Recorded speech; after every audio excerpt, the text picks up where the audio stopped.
Yes so hello everyone. Yes, वापस से good evening to all. तो अपना पहला पार्ट अपन ने आईटीसी का देखा था, पिछले उसमें चालू किया था अपन ने। तो जहां मैंने आपको आईटीसी का एक फेयर इनफ इंट्रो जो है उसको अपन ने देखा था कि आईटीसी क्या है, कैसा है, उसके बारे में सब चीज़ें जानी थी। तो हमने देखा था इसका सेक्शन कवरेज जो है वो कहाँ से कहाँ तक था, 16 से लेके 21 तक। उसमें भी आप जानते हैं कि मेन फोकस 16 17 18 है।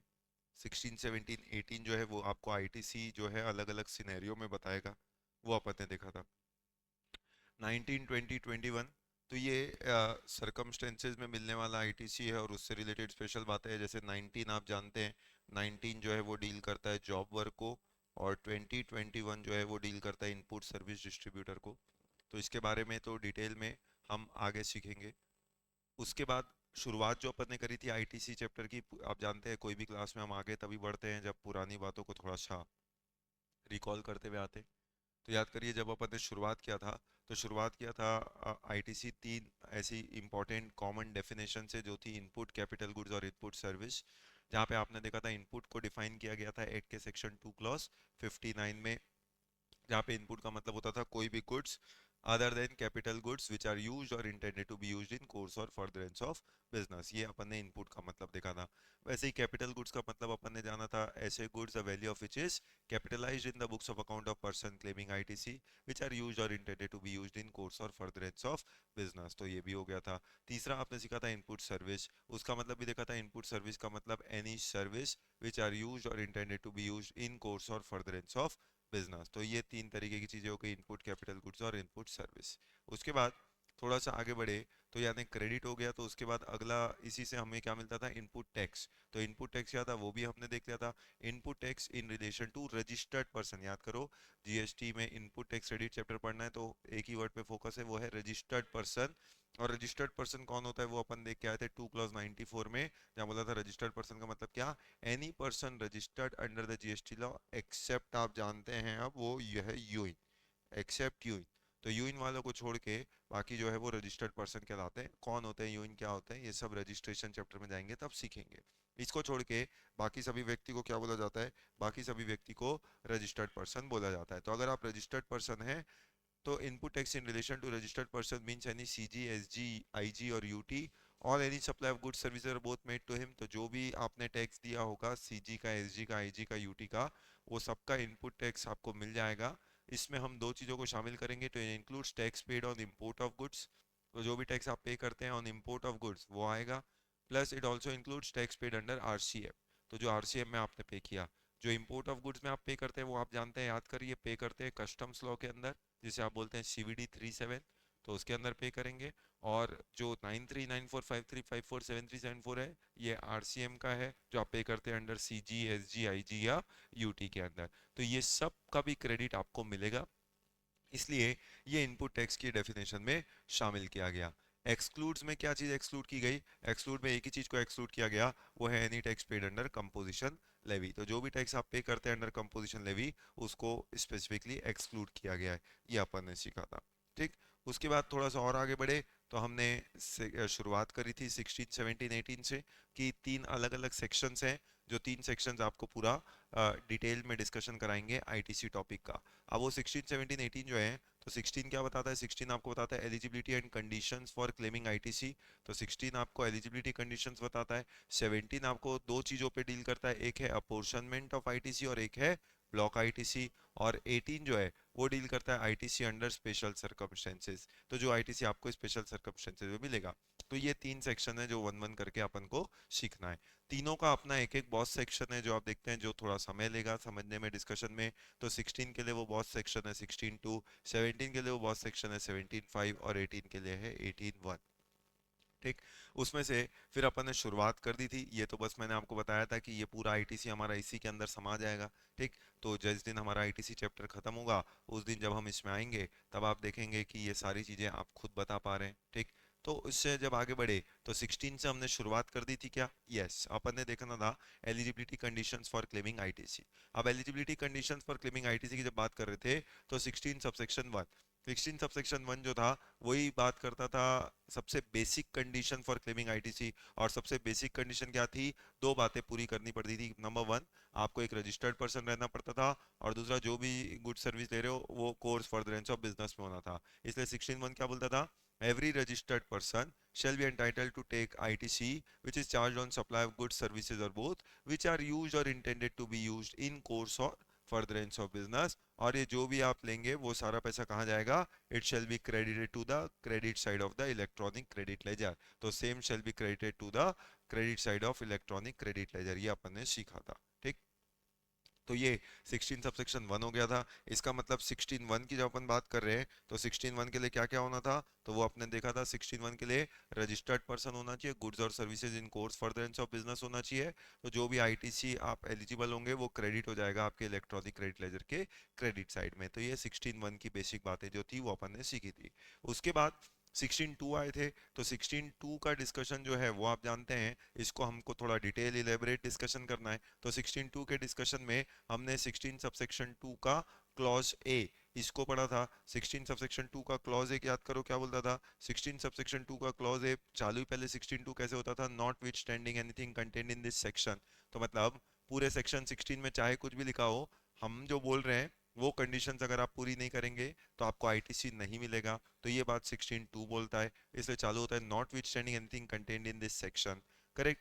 तो अब कितनी बातें बोलता है? तो जब ओरिजिनली याद करो 16(2) आया था तो मैंने बताया था कितने कंडीशंस थी? 4 कंडीशंस। वो 4 कंडीशंस आपको मिलती थी 16 सबसेक्शन 2 का clause A, clause B, clause C और क्लॉज डी। करेक्ट। तो ये 4 कंडीशन 62 के clause A B C D में थी।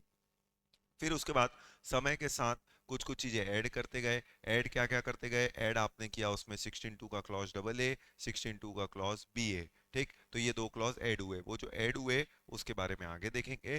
पर उसमें से पहला क्लॉज जो है 16(2) ए, इसको हमने शुरू कर दिया था, जिसमें देखा था कि one of the condition for claiming ITC क्या है? कि you must be in possession of tax invoice or debit note issued by the supplier or such other relevant document as may be prescribe. अब as may भी prescribed, prescribe मतलब हम जा चुके हैं कि इसके लिए प्रिस्क्राइब कहाँ किया गया? इसके लिए प्रिस्क्राइब किया गया रूल 36। तो इसके लिए प्रिस्क्राइब किया गया रूल 36, जिसमें सब रूल्स डाल के बताए गए कि क्या क्या डॉक्यूमेंट्स प्रिस्क्राइब हो सकते हैं। तो वो रूल्स में भी हम गए थे क्या?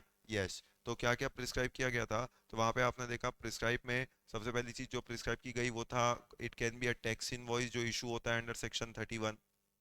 It can be a debit note issued under section 34, तो वो एक रेलिवेंट डॉक्यूमेंट है। फिर सेल्फ इनवॉइस जो इशू किया जाता है अंडर सेक्शन 31 सब सेक्शन 3 का क्लॉज एफ, वो एक रेलिवेंट डॉक्यूमेंट हो सकता है जो आरसीएम में आप खुद ही पे करते हैं और फिर खुद ही का क्रेडिट लेते हैं, तो उसके लिए आपको सेल्फ इनवॉइस देना पड़ता है। डिटेल में इसके बारे में हम टैक्स इनवॉइस चैप्टर में सीखते हैं। फिर बिल ऑफ एंट्री जो कि इशू होता है अंडर कस्टम्स लॉ, ये भी एक रेलिवेंट डॉक्यूमेंट हो सकता है for the purpose of claiming ITC. ये कब काम आता है? जब आप कोई गुड्स को इंपोर्ट करते हैं तो वहां पे आपको एक डॉक्यूमेंट फाइल करना पड़ता है called as bill of entry. तो वो जो डॉक्यूमेंट फाइल करेंगे वही आपका रेलिवेंट डॉक्यूमेंट होगा, क्योंकि सीवीडी 37 वगैरह जो भी कैलकुलेशन होता है वो सब इन्हीं के बेसिस पे होता है। तो इसलिए ये एक रेलिवेंट डॉक्यूमेंट है for the purpose of claiming ITC. या फिर अगर आप इनपुट सर्विस डिस्ट्रीब्यूटर वाले हैं तो वो इनवॉइस या क्रेडिट नोट देंगे। याद करो जो ब्रांच ने क्रेडिट ट्रांसफर करना होता है उसके लिए आईएसडी का कंसेप्ट होता है। डिटेल में इसके बारे में सेक्शन 20 और 21 में बताया गया है, वहां पे सीखेंगे। तो आईएसडी वाले ने जो इनवॉइस क्रेडिट नोट देना है अंडर रूल 54 सब रूल 1, करेक्ट, तो वो क्या रहेगा? वो रेलिवेंट डॉक्यूमेंट है। ये सब रेलिवेंट डॉक्यूमेंट है। और इनवॉइस इंक्लूड्स रिवाइज्ड इनवॉइस, ये 36 सब रूल 1 में अपन ने देखा था। अब उसके बाद अगले सब रूल में आए, वो था 36 सब रूल 2। वो क्या बोला कि वैसे तो इनवॉइस में क्या क्या जानकारी होनी चाहिए वो टैक्स इनवॉइस चैप्टर और उसके रूल्स बताते हैं।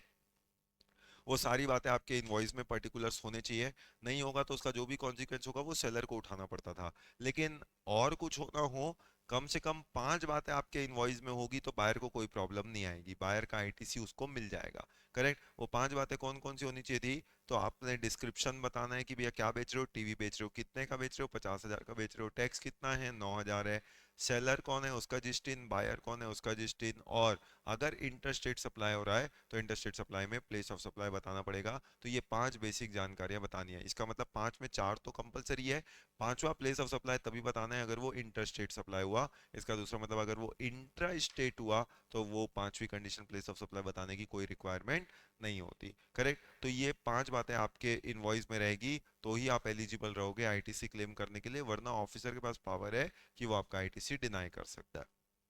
और ये जो भी जानकारी दोगे इसमें कोई भी तरीके का क्या नहीं होना चाहिए, wilful misstatement, suppression of fact या फ्रॉड नहीं होना चाहिए। अगर ऐसा कुछ भी हुआ तो रूल 36 सब रूल 3 बोलेगा कि आईटीसी आपका जो मिल सकता था वो आईटीसी अब आपको नहीं मिलेगा, तो आईटीसी उसका अलाउ नहीं होता। तो ये रूल 36 सब रूल 3, ये पूरी बातें, यहाँ तक की बातें हमने ऑलरेडी पूरी कंप्लीट कर लिए थे। तो पिछली क्लास में इनपुट टैक्स क्रेडिट में जब हम आए थे यहाँ तक का डिस्कशन अपना पूरी तरीके से कंप्लीट हो चुका था, इसकी लीगल रीडिंग भी हो चुकी थी, करेक्ट। तो हमने 16(1) का रीडिंग ले लिया था, 16(2) का क्लॉज ए का रीडिंग ले लिया था, रूल 36 का सब रूल 1, सब रूल 2 और सब रूल 3 इसको भी हमने रीडिंग ले लिया था, ठीक। तो उसी को एक एक पार्ट को पूरी तरीके से कंप्लीट करते हुए हम आगे बढ़ेंगे, करेक्ट। तो उसमें मतलब एनालिसिस पार्ट में आते हैं, जो हमने पहले पार्ट में डिस्कस किया था, पहले उसके एनालिसिस को कंप्लीट कर रहे हैं, फिर आज की क्लास में हम थोड़ा और आगे नई चीज़ों में बढ़ेंगे, बहुत इंपॉर्टेंट चीज़ें आगे अभी अपने को देखनी है, करेक्ट। तो 16 सबसेक्शन 1 ये सबसे बेसिक था, शुरुआती पॉइंट। शुरुआती पॉइंट में सबसे बेसिक क्या, एलिजिबिलिटी फॉर टेकिंग आईटीसी।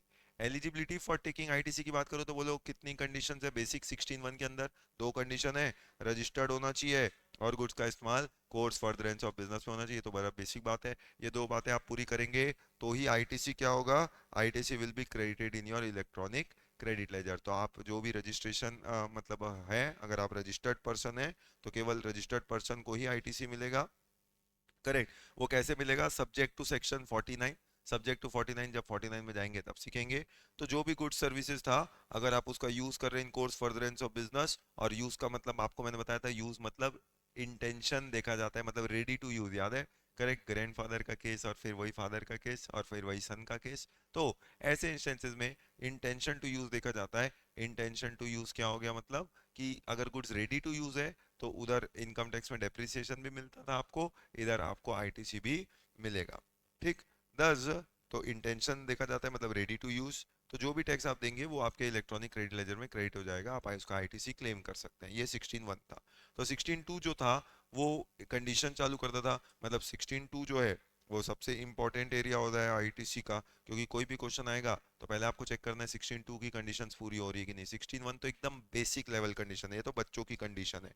16(1) तो एकदम बेसिक कंडीशन है, बेसिक कंडीशन कि आईटीसी क्लेम करना है तो कम से कम ये दो बात तो करनी पड़ेगी, रजिस्टर्ड होना पड़ेगा और कोर्स फर्दरेंस ऑफ बिजनेस में यूज करना पड़ेगा। लेकिन ये जो है ये इंपॉर्टेंट कंडीशंस है, मतलब ये तो होना जरूरी है, कोई कॉम्प्रोमाइज नहीं। तो उनमें हम पहले जो ओरिजिनल जो शुरू से था मैं आपको उसके बारे में बता रहा हूँ, फिर जो ऐड हुआ उसको हम बाद में देखेंगे। तो सबसे पहले आपने देखा 16(2)(a, उसमें क्या होता था, possession of tax invoice document, इसके लिए रेलिवेंट लीगल रेफरेंस क्या क्या देखा था आपने, 16 सबसेक्शन 2 का क्लॉज देखा था अलोंग विथ रूल 36। तो सबसे पहले वो रेलिवेंट डॉक्यूमेंट कौन कौन से थे याद करो, तो वो रूल 36 सब रूल 1 में आपने देखा था कि डॉक्यूमेंट क्या क्या हो सकते हैं, इनवॉइस इशूड, मतलब ये टैक्स इनवॉइस था अंडर सेक्शन 31, फिर invoice issued by recipient under reverse charge, याद करो ये सेल्फ इनवॉइस था जो आप देखते थे 31(3)(f) में, फिर debit note issued by the supplier, ये रेलेवेंट डॉक्यूमेंट है under section 34, bill of entry under customs act आप जानते हैं जो कस्टम्स के अंदर इशू होता है, इनवॉइस इंक्लूड्स रिवाइज्ड इनवॉइस का कंसेप्ट भी हमने देखा था, और document issued by input service distributor जैसे कि इनवॉइस या क्रेडिट नोट अंडर रूल 54 सब रूल 1। तो ये सब रेलिवेंट डॉक्यूमेंट होते हैं जो रूल 36 सब रूल 1 बताता था। फिर सब रूल 2 ने क्या बताया कि उस डॉक्यूमेंट में क्या क्या जानकारियां होनी चाहिए, और कुछ होना हो 5 जानकारियां होनी चाहिए, क्या क्या, कितना टैक्स है, डिस्क्रिप्शन क्या है, वैल्यू कितनी है, जिस्टिन बताना है, और प्लेस ऑफ सप्लाई अगर इंटरस्टेट सप्लाई है तो ये 5 जानकारियां आपके इनवॉइस में होनी चाहिए, करेक्ट। ये 5 इन्फो आपके इनवॉइस में होना चाहिए, किसके लिए, टू क्लेम आईटीसी। अगर आईटीसी क्लेम करना चाहते हैं तो ये 5 इन्फो आपके इनवॉइस में होना जरूरी है। उसमें 4 तो कंपलसरी है, पर ये वाली आप जानते हैं कब होता है, in case of interstate supply.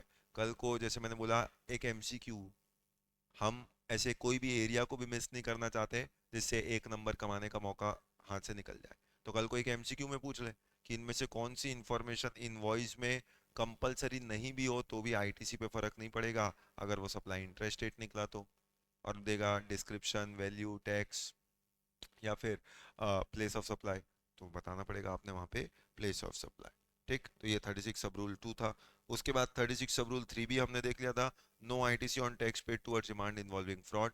अभी क्या होता था कि आप पहले फ्रॉडुलेंट काम करते थे, फिर उधर ऑफिसर मान लो आपकी उस फ्रॉड को पकड़ता था, तो आप क्या करते थे, आप पहले उसका टैक्स पे कर देते थे, उसकी पेनाल्टी भी पे करते थे, फिर इधर आके आईटीसी ले लेते थे। तो इसलिए क्लियर कर दिया, tax paid in pursuance of order जहाँ पे demand has been confirmed on account of fraud, wilful misstatement या suppression of fact under 74 cannot be availed as ITC 74, मतलब अब आज की तारीख में 74A।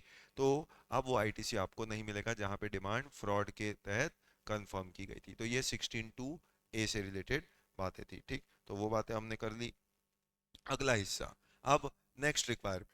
तो 16(2)A पहली कंडीशन थी, अगर आप आईटीसी क्लेम करना चाहते हैं तो आपके पास क्या होना चाहिए, आपके पास इनवॉइस होना चाहिए। अगर इनवॉइस की कॉपी नहीं है तो आपको आईटीसी नहीं मिलेगा। तो याद करिए, और आपने आईटीसी लिया था कल, मैंने आपको बताया था क्या पहले पार्ट में, कि आज मान लीजिए जो आपका आउटपुट लाइबिलिटी आया 50 लाख, तो जैसे ही आपने अपना GSTR 1 फाइल किया, 50 लाख की आपकी लाइबिलिटी आ रही थी, तो वो टैक्स से बचने के लिए आपने क्या ले लिया, आपने 45 लाख का इनपुट ले लिया और गवर्नमेंट को टैक्स पे किया सिर्फ 5 लाख। जब 5 लाख रुपए टैक्स पे किया तो ऑफिसर, तो गवर्नमेंट ने ऑफिसर को तुरंत भेजा जाके चेक करके आओ, भाई इसने 50 लाख की जानकारी हमारे को रिटर्न में बताई है अपनी, तो टैक्स 5 लाख क्यों आया।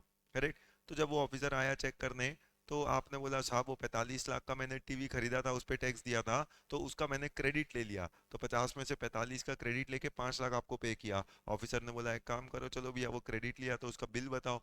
तो बिल बताओ, बोले साहब बिल बिल कौन लेता है, तो अगर बिल नहीं था तो बोलिए आपको आईटीसी मिलेगा। तो बोले साहब मैं लेकिन रजिस्टर्ड पर्सन हूँ, करेक्ट, बिजनेस में इस्तेमाल किया है, टीवी बेचता हूँ तो खरीदूंगा तभी तो बेचूंगा साहब, इतना अकल तो आप में होना चाहिए। करेक्ट, उल्टा और आप ऑफिसर को चिल्ला रहे हैं ये बोल के कि इतना अकल तो तेरे में होना चाहिए कि टीवी बेच रहा हूँ तो खरीदूंगा तभी तो बेचूंगा। करेक्ट, तो ऑफिसर ने बोला इतनी अकल तो तेरे में भी होनी चाहिए कि बिजनेस में अगर टीवी खरीदता है तो बिल होना चाहिए, बिना बिल के टीवी खरीदता है। तो ऐसे पॉइंट ऑफ टाइम में क्योंकि बिल नहीं था तो बोला आपको आईटीसी मिलता था क्या, 16(2)A condition is not fulfilled, ITC आपका डिनाई हो जाता था। क्या हो जाता था, आईटीसी आपका डिनाई हो जाता था। ठीक, तो अब जैसा मैंने बोला, अब आपने अपनी गलतियों से सबक लिया, गलतियों से सबक लिया तो अब आप बिल पूरी तरीके से लेते हो।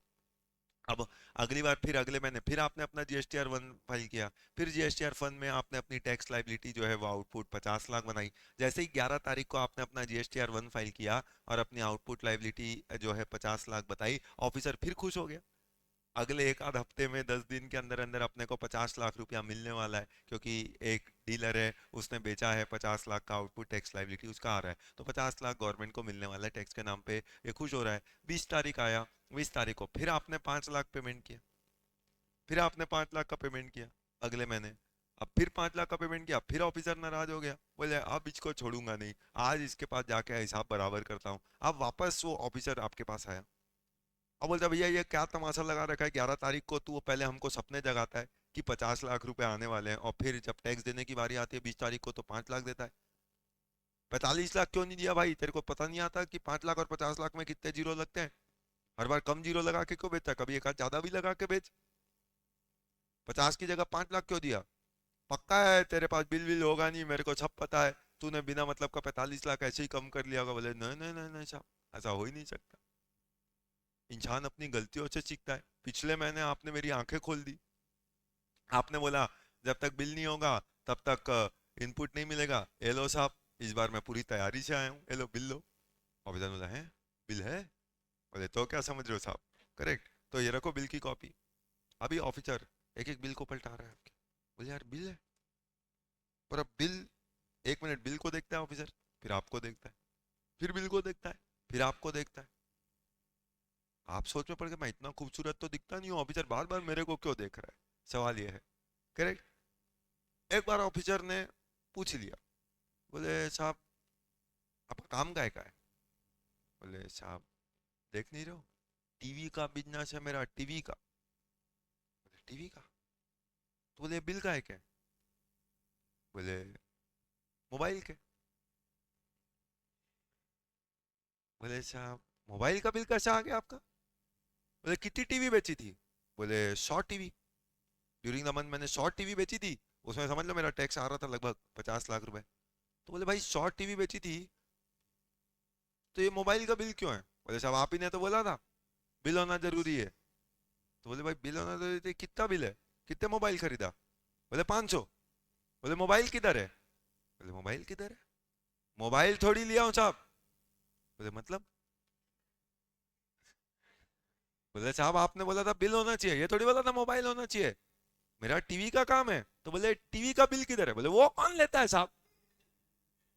बोले तू गजब आदमी है यार, टीवी बेचता है उसका बिल नहीं लेता? बोले साहब उसका मैं बिल नहीं लेता, मैं उसूलों का पक्का आदमी हूँ। तो बोले तो मोबाइल का बिल क्यों लिया? क्योंकि आप भी उसूलों के पक्के आदमी हो, आपको बिल चाहिए था, आपने पिछले महीने बोला था बिल चाहिए था, ये थोड़ी बोला था टीवी का चाहिए था।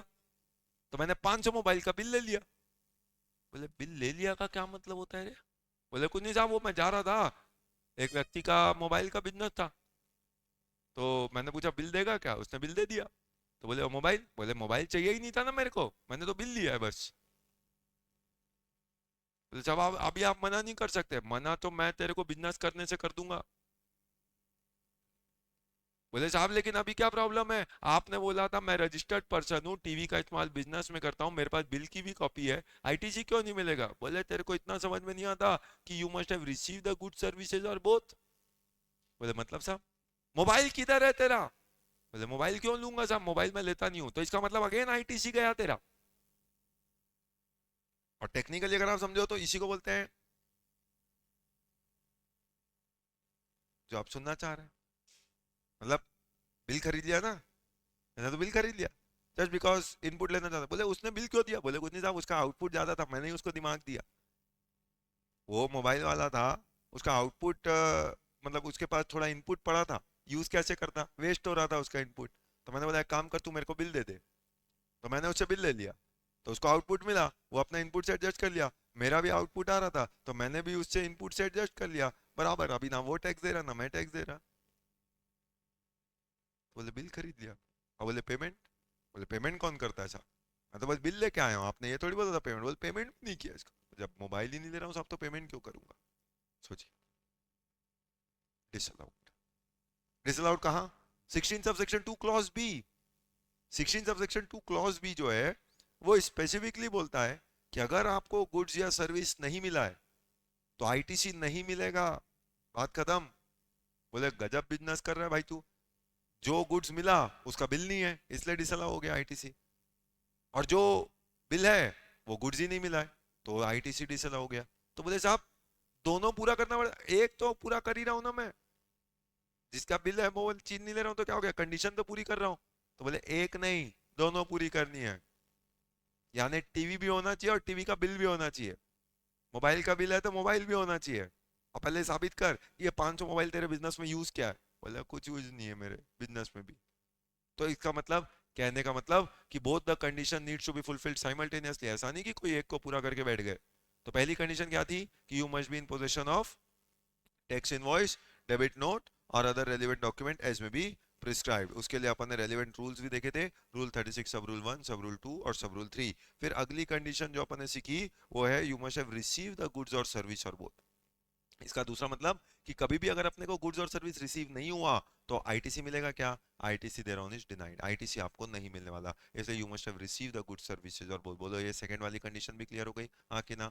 यस। अभी जब गुड्स और सर्विस रिसीव होना चाहिए तो इसका मतलब अभी मान लो, अभी क्या होता है, मान लो अभी मैंने आपको कुछ पैसा दिया एडवांस में, जैसे कल को याद कर लो, वही वाला एग्जांपल मैंने आपको वैल्यू ऑफ सप्लाई के वक्त दिखाया था, याद है? पार्टी ऑर्गेनाइज करनी थी अपन ने, अब पार्टी तो फ्यूचर में ऑर्गेनाइज करनी थी, तो उसके लिए मैंने एक इवेंट वाले को रखा था और इवेंट वाले को मैं मान लो एडवांस में कुछ 2 लाख रुपए दिया। अब जिस इवेंट वाले को मैंने एडवांस में 2 लाख रुपए दिया वो छोटा मोटा इवेंट वाला तो था नहीं, तो वो क्या था, वो जीएसटी में रजिस्टर्ड था, और मैं उसको एडवांस में पैसा दे रहा हूँ, बाकी पैसा तो मैंने बोला इवेंट हो जाए काम हो जाए पूरा, उसके बाद बचा हुआ पैसा काम खत्म होने के बाद दूंगा। तो अभी क्या हुआ, मैंने उसको 2 लाख रुपए दिया, उसने बोला साहब छोटा मोटा इवेंट वाला समझो क्या, 2 लाख है उसके ऊपर जीएसटी भी लगेगा। अब बोलो एडवांस पे जीएसटी गुड्स पे हटा हुआ है, सर्विस पे तो नहीं हटा हुआ है, तो क्या मुझे उसको जीएसटी देना पड़ेगा कि नहीं? देना पड़ेगा। यस। तो अभी समझो मैंने उसको मई में 2 लाख रुपए पैसा दिया, 2 लाख रुपए दिए और उसका जीएसटी 18% 36 हजार रुपए भी दिया, करेक्ट? तो मैंने उसको टोटल 2,36,000 रुपए दिया, कब? मई में। वो 36,000 उसने गवर्नमेंट को पे भी कर दिया। ठीक। अब सवाल ये उठ रहा है, मैंने उसको 2,36,000 दिया, उसने गवर्नमेंट को पे भी कर दिया, अपना रिटर्न भी फाइल कर दिया, क्या ये 36,000 का इनपुट मुझे मिलेगा?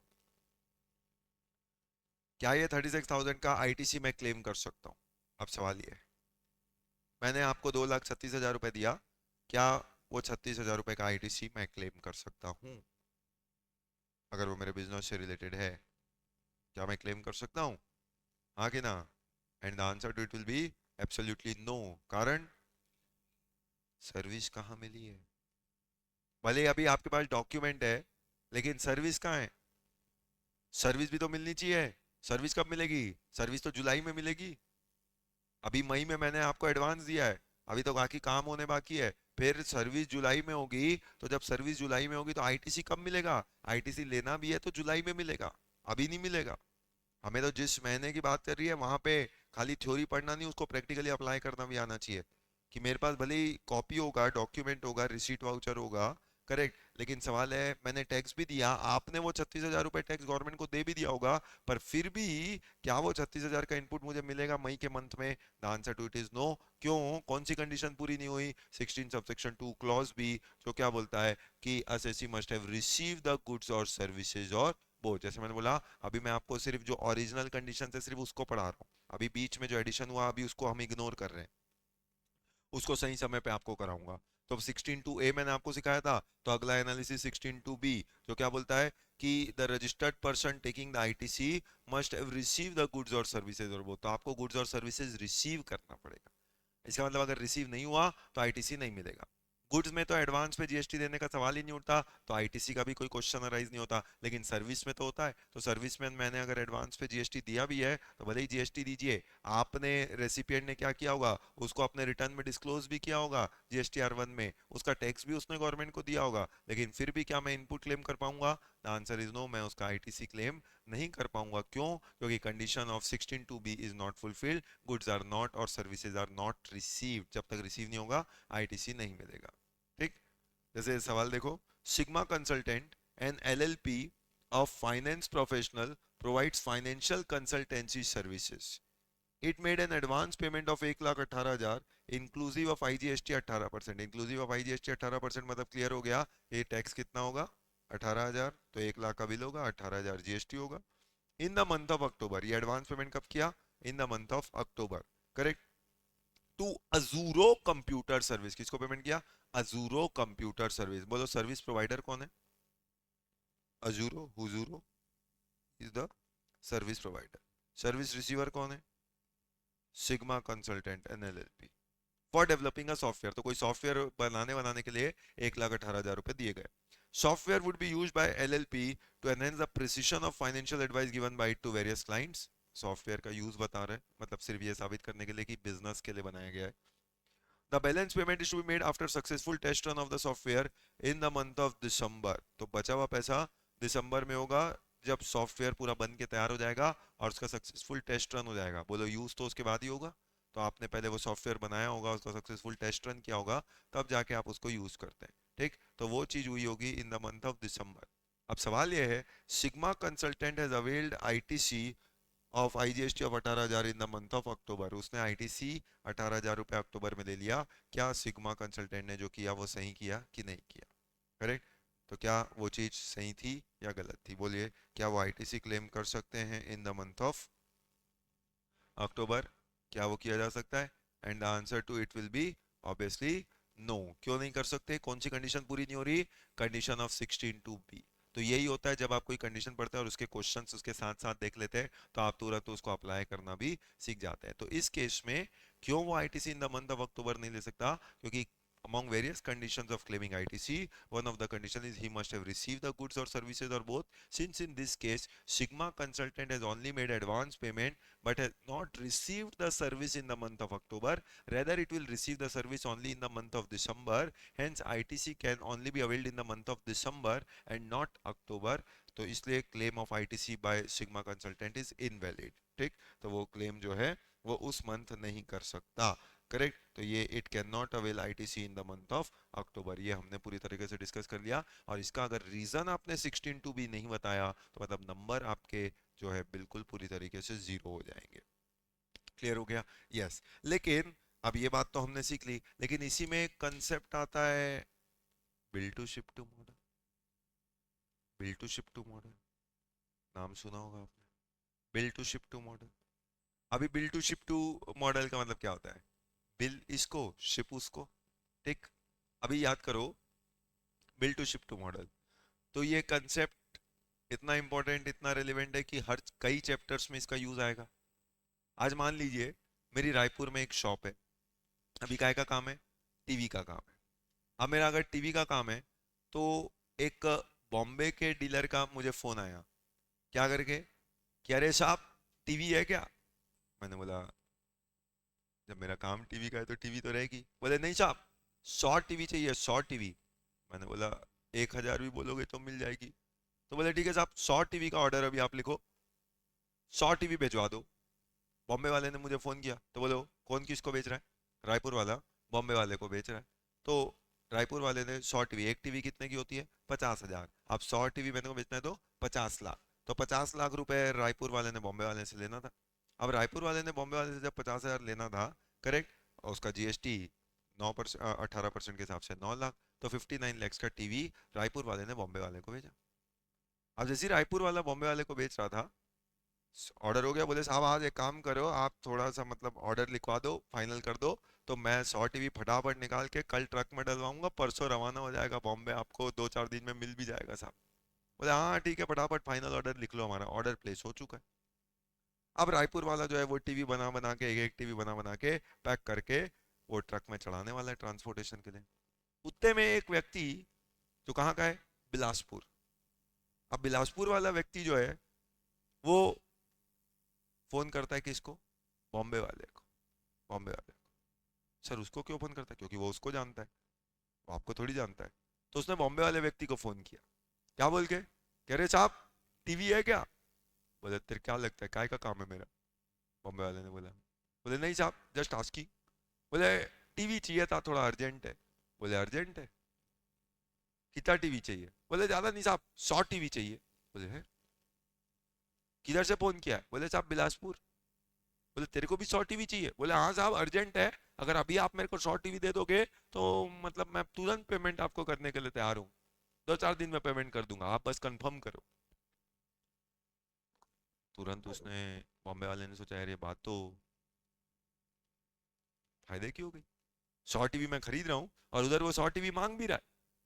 अब सोचो, ये 100 टीवी खरीद रहा है और 100 टीवी मांग रहा है, इसका मतलब अब तरीका क्या होगा?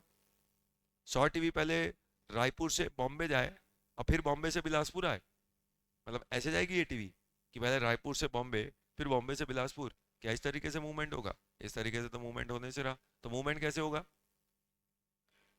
अभी सीधा वो बॉम्बे वाला रायपुर वाले को फोन करेगा, अरे वर्मा जी क्या हुआ, वो आपकी टीवी निकलने वाली थी? हाँ हाँ जी बस निकल गई है, ट्रक में चढ़ी रही है, आखिरी टीवी बची है, बस इसको पैक कर रहा हूँ। सुखविंदर जी थोड़ा सा टीवी साइड करो, लगाना है फटाफट, हाँ ट्रक चालू करो, भाई बैठ गए हैं सुखविंदर जी, बस ये निकलने ही वाले हैं, आपकी ओर बढ़ी रहे हैं। बोले रोक दो उनको तुरंत। बोले रोक दो, ऑर्डर कैंसिल होने नहीं दूंगा मैं। अरे पाजी ऑर्डर ऑर्डर कैंसिल नहीं कर रहा हूं मैं, आप उनको रोक दो बॉम्बे आने से।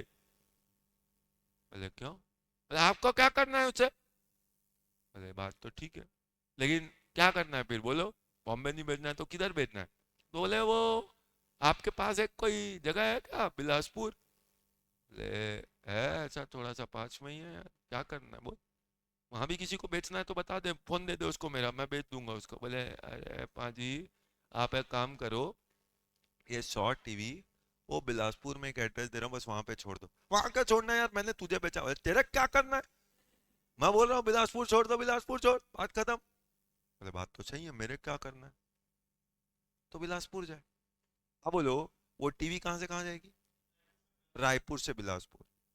लेकिन मैं बोल रहा हूँ रायपुर से बिलासपुर टीवी जा रही है, तो डिलीवरी बिलासपुर में देनी है। मैंने बोला ओ, पैसा कौन देगा मेरा?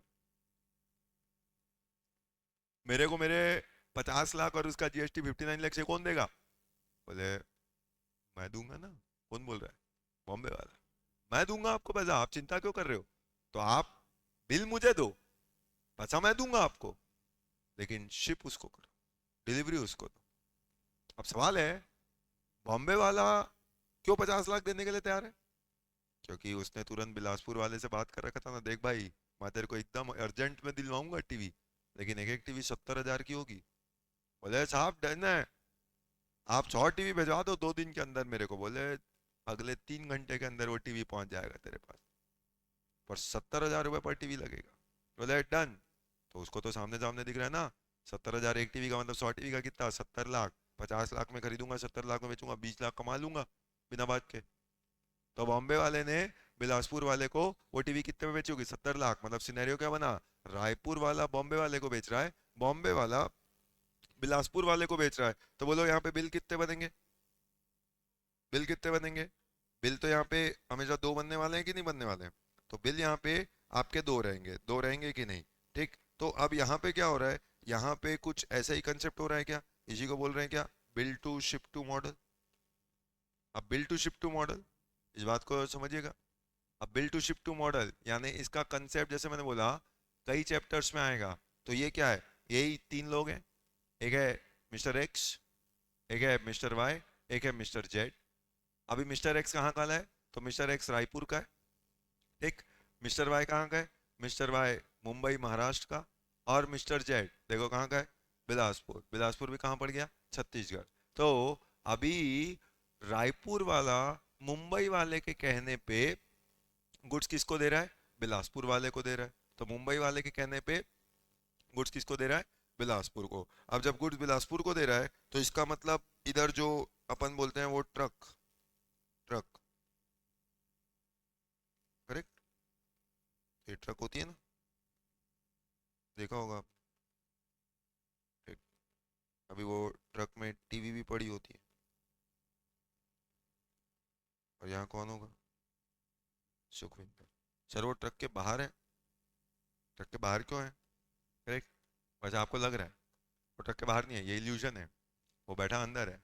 तो सर पैर कैसे दिख रहे हैं उसके, आपको ड्राइंग से मैं पढ़ा देना देना, करेक्ट। तो वो सुखविंदर है, वो अपना आराम से बैठा हुआ है। ठीक है, वो 3 एक्सीलेटर ब्रेक और गियर है, मतलब वो जो भी है क्लच क्लच क्लच है। ठीक, आपको वो उसके पैर दिख रहे हैं, पैर उसके हिडन है। अच्छा सर तो ट्रक में 2 ही चक्के क्यों हैं, भाई चेहरे को, वो चक्के के पीछे चक्के छुपे हुए हैं, ले अब बराबर है, हाँ अच्छा अभी थोड़ा लगा ट्रक चल रही है। ठीक, तो अभी ये ट्रक है।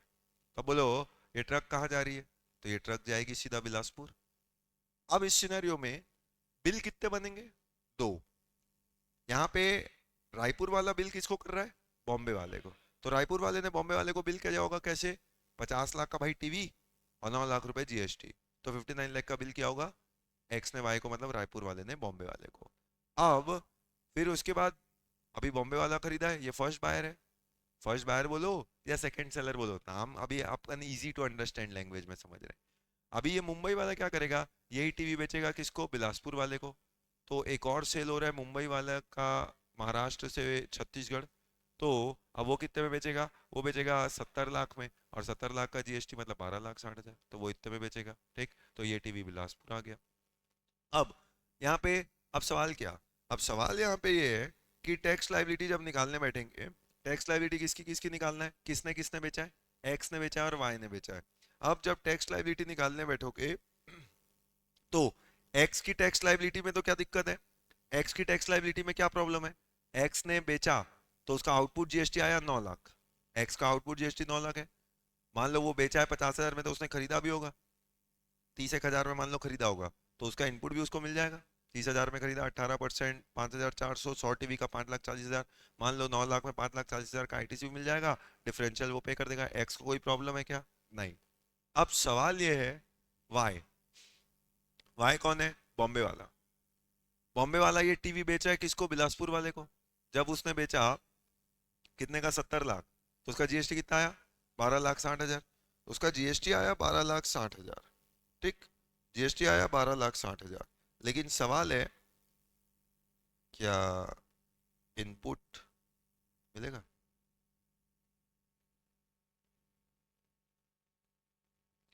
क्या ये 9 लाख का इनपुट अवेलेबल होगा, सोचो, अवेलेबल और नॉट, यही तो हमको देखना है। तो क्या ये 9 लाख का इनपुट मिलेगा, ये सवाल। मिलना चाहिए, ये तो आपको लॉजिक बोलता है, पर लॉ तो ऐसे बनता नहीं। अभी वो कंडीशंस को अप्लाई करो। पहली condition, he must be in possession. अगर 9 लाख का इनपुट लेना है, अगर वो 9 लाख का इनपुट लेना है तो अगर 9 लाख का इनपुट लेना है, करेक्ट, अगर ये 9 लाख का इनपुट लेना है तो पहली condition, he must be in possession of tax invoice, debit note और other relevant document as may be prescribe. तो क्या उसके पास कोई डॉक्यूमेंट है? हाँ जी हाँ, ये देखिए इनवॉइस नंबर 1। तो ये एक्स ने वाई को दिया होगा, तो बॉम्बे वाले के पास डॉक्यूमेंट तो है। ठीक है, डॉक्यूमेंट मिल गया। सवाल number 2, he must have received the goods और सर्विसेज और बोथ। क्या इसको गुड्स मिला? गुड्स तो मिला ही नहीं। अब अगर गुड्स मिला नहीं है, आपको क्या अच्छा लगता है, मैं वो सिखाने के लिए नहीं हूं। अब सवाल ये है, 16 सबसेक्शन 2 क्लॉज बी क्या बोलता है? He must have received the goods services और बोथ। क्या यहाँ पे इसको गुड्स मिल रहा है? क्या ये ट्रक बॉम्बे जा रहा है? ये ट्रक तो बिलासपुर जा रहा है।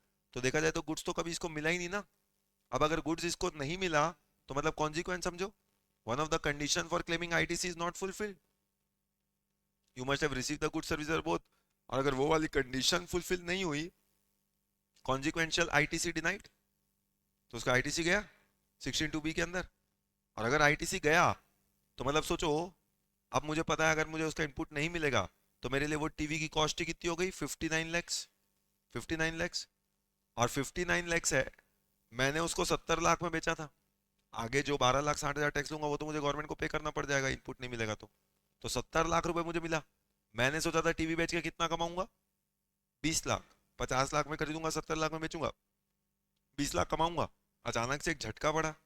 क्यों? क्योंकि मेरी टीवी की परचेस कॉस्ट ही हो गई 59 लैक्स, और 70 में बेचा, तो मतलब कमाने के लिए कितना रह गया? सिर्फ 11 लाख। तो 9 लाख प्रॉफिट से कॉम्प्रोमाइज हो गया। मैंने बोला नहीं, मैं प्रॉफिट तो 20 लाख ही कमाऊंगा। दो ही रास्ते थे मेरे पास, या तो प्रॉफिट कॉम्प्रोमाइज करूं तो 20 लाख से मेरा प्रॉफिट 11 लाख हो जाता। अगर बॉम्बे वाला बोलेगा नहीं नहीं भाई, मेरे को तो 20 लाख प्रॉफिट कमाना है, तो क्या करेगा? अगर उसकी कॉस्ट ही 59 लैक्स होगी तो वो 59 लैक्स में 20 लाख का प्रॉफिट जोड़ेगा, 79 लैक्स। तो वो बेचेगा ही कितने में टीवी? 79 लैक्स, और फिर उस पर जीएसटी लगाएगा। 79 लैक्स जिसमें 9 लाख खुद जीएसटी है, उसमें फिर दोबारा जीएसटी लगाएगा। कास्केडिंग इफेक्ट, टैक्स पे टैक्स। इसी प्रॉब्लम को सॉल्व करने के लिए तो जीएसटी लाया था कि कास्केडिंग को दूर करेंगे। ये खुद कास्केडिंग करेगा फिर। तो मतलब अब वाई के सामने क्या चॉइस है? आइदर प्रॉफिट कॉम्प्रोमाइज करे या कास्केडिंग इफेक्ट ऑफ टैक्स करके टीवी का दाम महंगा कर दे। दोनों ही डिजायरेबल सिचुएशन नहीं है। तो फिर दूसरा ऑप्शन है कि टीवी को बॉम्बे मंगवा ले, क्योंकि कंडीशन पूरी करेगा तभी उसको आईटीसी मिलेगा। तो बोले एक काम करो, टीवी बॉम्बे भेज दो। अभी वो टीवी रायपुर से बॉम्बे जाएगा, फिर वही टीवी बॉम्बे से बिलासपुर जाएगा। Does it make any sense? क्या ये कॉमन सेंस हो रहा है बिजनेस में कि पहले वही चीज रायपुर से बॉम्बे जा रही है, फिर वही चीज बॉम्बे से बिलासपुर आ रही है? चलो उसमें आपको, उसमें तो 9 लाख का एक क्रेडिट मिल जाएगा। तो बोले लेकिन 9 लाख का क्रेडिट मिल रहा है सर, मेरा प्रॉफिट तो 20 लाख हो रहा है ना, कर लूंगा, क्या दिक्कत है? वो तो आप कर लोगे, लेकिन इसके जो दूसरे कॉन्सिक्वेंसेज होंगे, पहला तो वेस्ट ऑफ टाइम। जो चीज 2 घंटे में हो सकती थी, अब आपने उसके लिए 5 दिन लगा दिए। वो टीवी पहले रायपुर से बॉम्बे, फिर बॉम्बे से बिलासपुर। दूसरा, ट्रांसपोर्टेशन कॉस्ट जो लगी बिना मतलब की बेफालतू, you could have saved that money, correct. और चलो वो सब भी छोड़ो, वो सब भी छोड़ो, रास्ते में जब टीवी जा रही है तो कल को टीवी का रिस्क भी है। अगर बिजनेस कर रहे हैं तो उसमें एक रिस्क भी है, टीवी के टूटने का फूटने का। वही टीवी रायपुर से बिलासपुर जाना और वही टीवी रायपुर से बॉम्बे जाना और बॉम्बे से बिलासपुर आना, तो मतलब आप ज्यादा रिस्क भी ले रहे हो। तो रिस्क भी है, हर तरफ से नेगेटिव ही है। बट बिजनेस बोल रहा है मेरे पास और कोई चॉइस नहीं रहेगा साहब। अगर आपने आईटीसी की ये शर्त रखी तो मेरे पास कोई चॉइस नहीं रहेगा, मेरे को टीवी बॉम्बे मंगवाना ही पड़ेगा, क्योंकि मैं 9 लाख का क्रेडिट तो नहीं छोड़ सकता। तो मुझे बिना मतलब के पेट्रोल जो है जलाना पड़ेगा कंट्री का। जहां गवर्नमेंट ने पेट्रोल की बात सुनी, बोले नहीं नहीं नहीं, पेट्रोल पे तो हम जीएसटी छिड़कने आज तक नहीं दे रहे, कैसे पेट्रोल वेस्ट करोगे तुम? तो बोले साहब आपने रूल ही ऐसा बनाया है, you must have receive the good service. अभी बताओ, क्या मैं रायपुर वाले को बोल के बिलासपुर टीवी नहीं भेजवा सकता साहब? क्या गलत कर रहा हूँ इसमें? तो बोले बात तो सही है साहब, this is bill to ship to model, पूरा बिजनेस ऐसे काम करता है हमारा। तो बोले अच्छा, बोले मतलब क्या होता है? बोले बिल इसको करो, शिप उसको करो। तो लेकिन सर बिलासपुर में तो कोई पानी नहीं है, शिप से कैसे भेजोगे? तब समझाया गया शिप टू का मतलब शिप से भेजना नहीं होता, शिप टू मतलब डिलीवरी बिलासपुर में, बिलिंग बॉम्बे वाले को करो लेकिन डिलीवरी बिलासपुर वाले को करो। This is called as bill to ship to model. अब bill to ship to model है तो अब सवाल उठा क्या इसका आईटीसी मिलेगा, तो जवाब था इसका आईटीसी नहीं मिलता अगर एक्सप्लेनेशन टू 16 बी नहीं होता।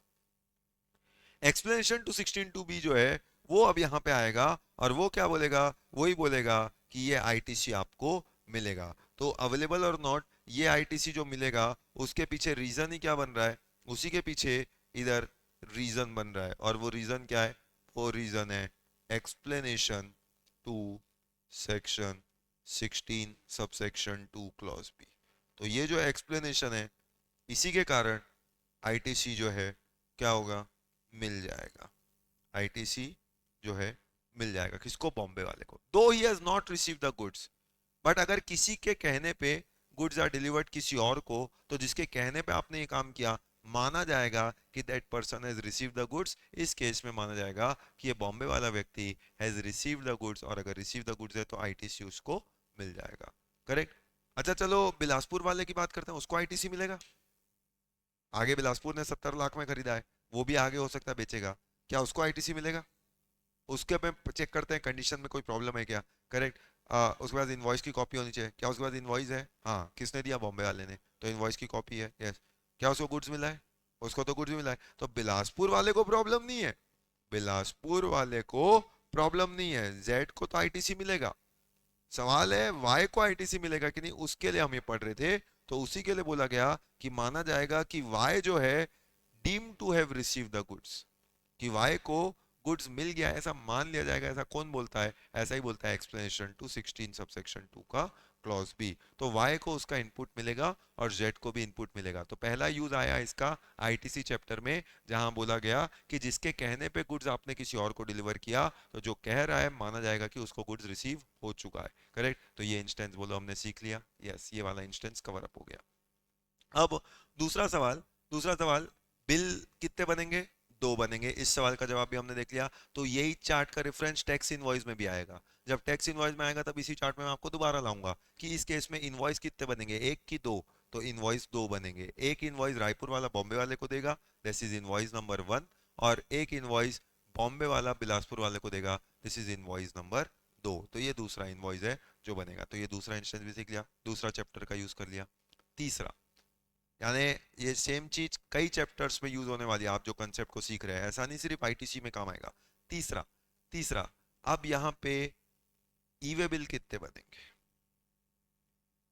अब ईवे बिल की अगर हम बात करें तो ईवे बिल क्या है, ईवे बिल इनवॉइस नहीं होता, ईवे बिल ट्रांसपोर्टेशन का एक डॉक्यूमेंट है, इलेक्ट्रॉनिक वे बिल।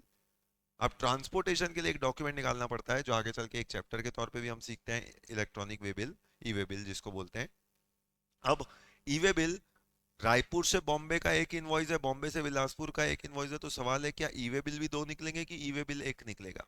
करेक्ट। तो उसके लिए अब सवाल का जवाब क्या आया कि ईवे बिल जो है वो ट्रांसपोर्टेशन का प्रूफ है। तो गुड्स कहाँ ट्रांसपोर्ट हो रहे हैं, गुड्स तो रायपुर से बिलासपुर ट्रांसफर हो रहे हैं। तो गुड्स अगर रायपुर से बिलासपुर ट्रांसफर होंगे, वो ट्रक तो रायपुर से बिलासपुर ट्रांसफर होगा, तो ईवे बिल भी क्या निकलेगा, एक ही निकलेगा।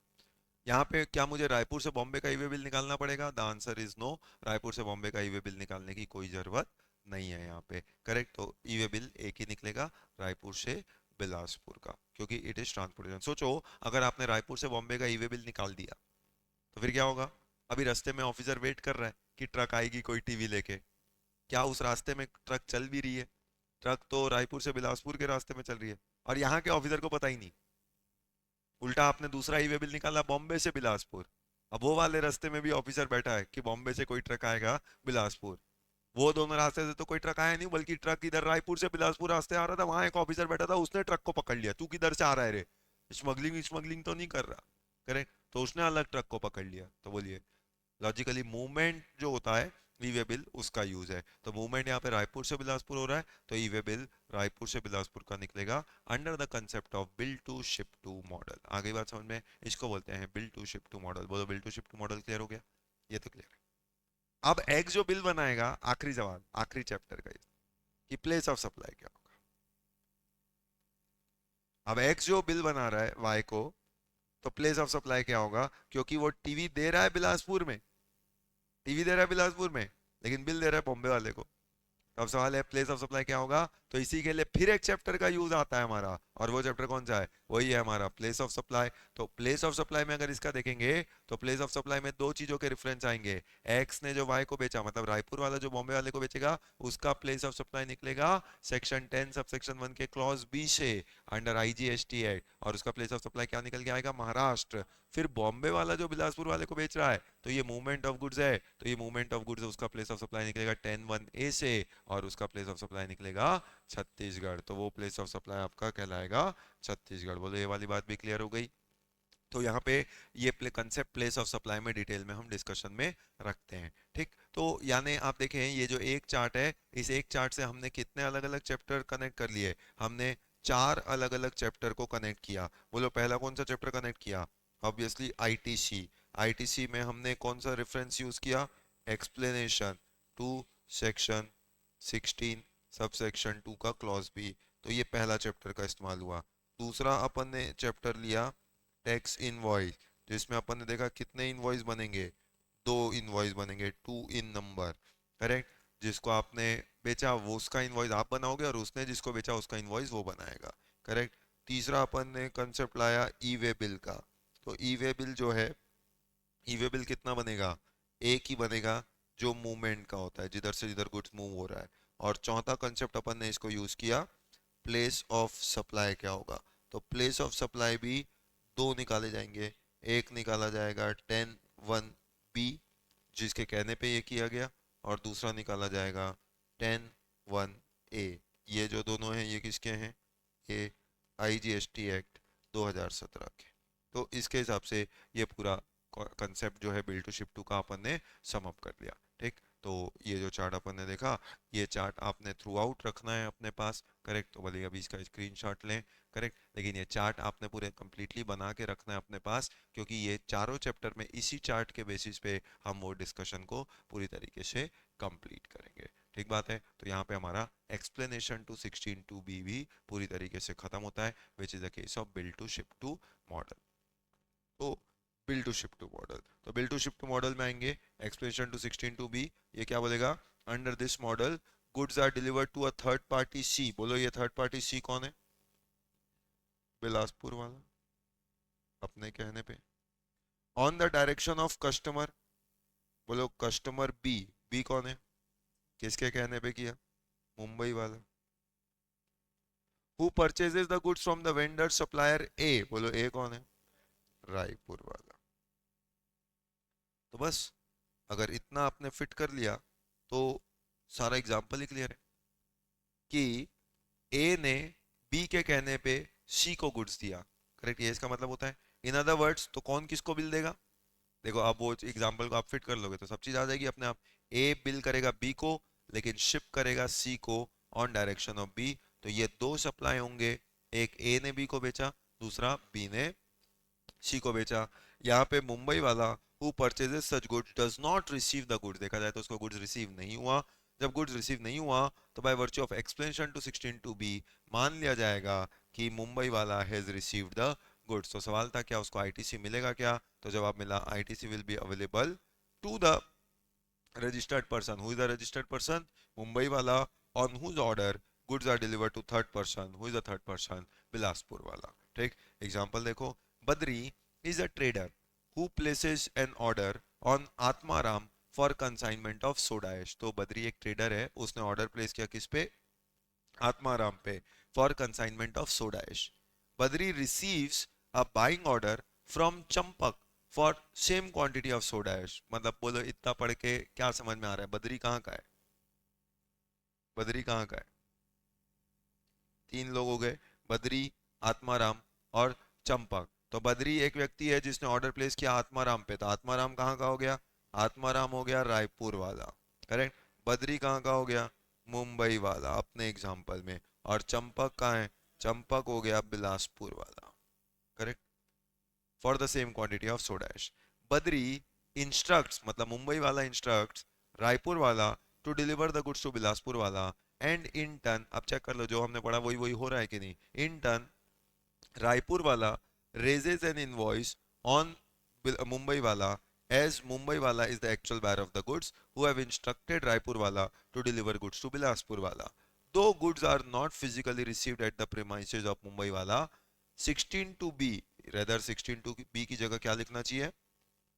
Explanation to 16 to B provides allows ITC of such goods to Mumbai वाला. तो ITC किसको मिलेगा? मुंबई वाले को मिलेगा. यही अपन ने सीखा था. जैसे गुड्स में बिल टू शिप टू होता है, वैसे ही सेम चीज सर्विस में भी हो सकती है. अभी सर्विस में बिल टू शिप टू, जैसे फॉर एग्जांपल अभी जानते हैं आप सर्विस में बिल टू शिप टू क्या होता है.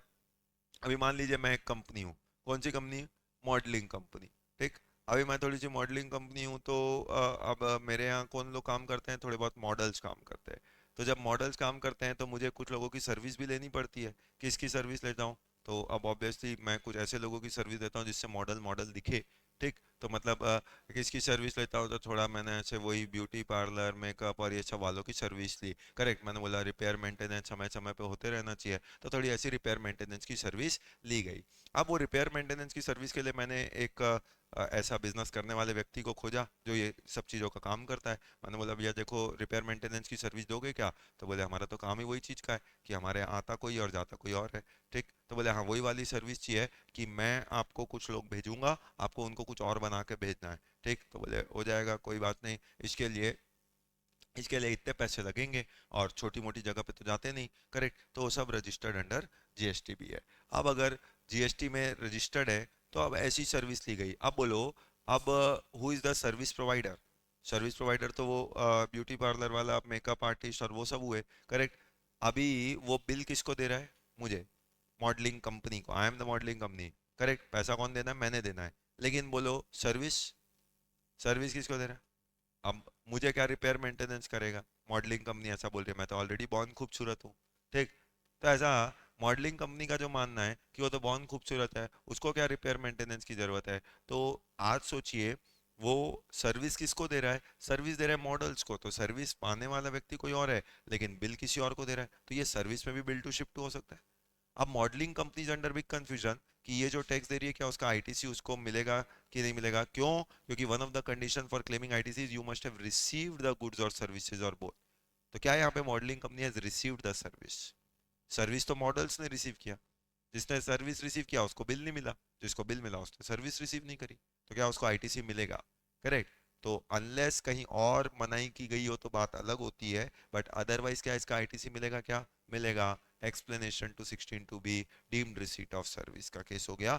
Bill to ship to service का एग्जांपल हो गया. ऐसे ही, और चलो ये तो एक एग्जांपल था, ऐसे कई और एग्जांपल हो सकते हैं. आज जैसे मान लो अभी क्या है, मैं बैंक हूँ, तो मेरी ऑल ओवर इंडिया ब्रांचेज हैं. अब ऑल ओवर इंडिया ब्रांचेज हैं, तो आज मान लो बैंकों में कंप्यूटर इस्तेमाल होते हैं. अब वो कंप्यूटर कभी भी ख़राब भी हो सकता है. मान लो रायपुर की एक बैंक है, स्टेट बैंक, उसकी एक ब्रांच है रायपुर में, उसका उसके यहाँ कंप्यूटर ख़राब हो गया. तो क्या ऐसे रायपुर वाला ब्रांच वाला किसी को भी बुला के, अरे गहरे नथु गहरे को बुला के कंप्यूटर अपना ठीक करा के भेज देगा और उसकी सर्विस ले लेगा? ऐसे होता होगा? फिर कोई भी गया बैंक में, कंप्यूटर देखा, बोले साहब थोड़ा अकाउंट बताओ ना. करेक्ट. और जाके ऐसा ऐसा होता है? नहीं.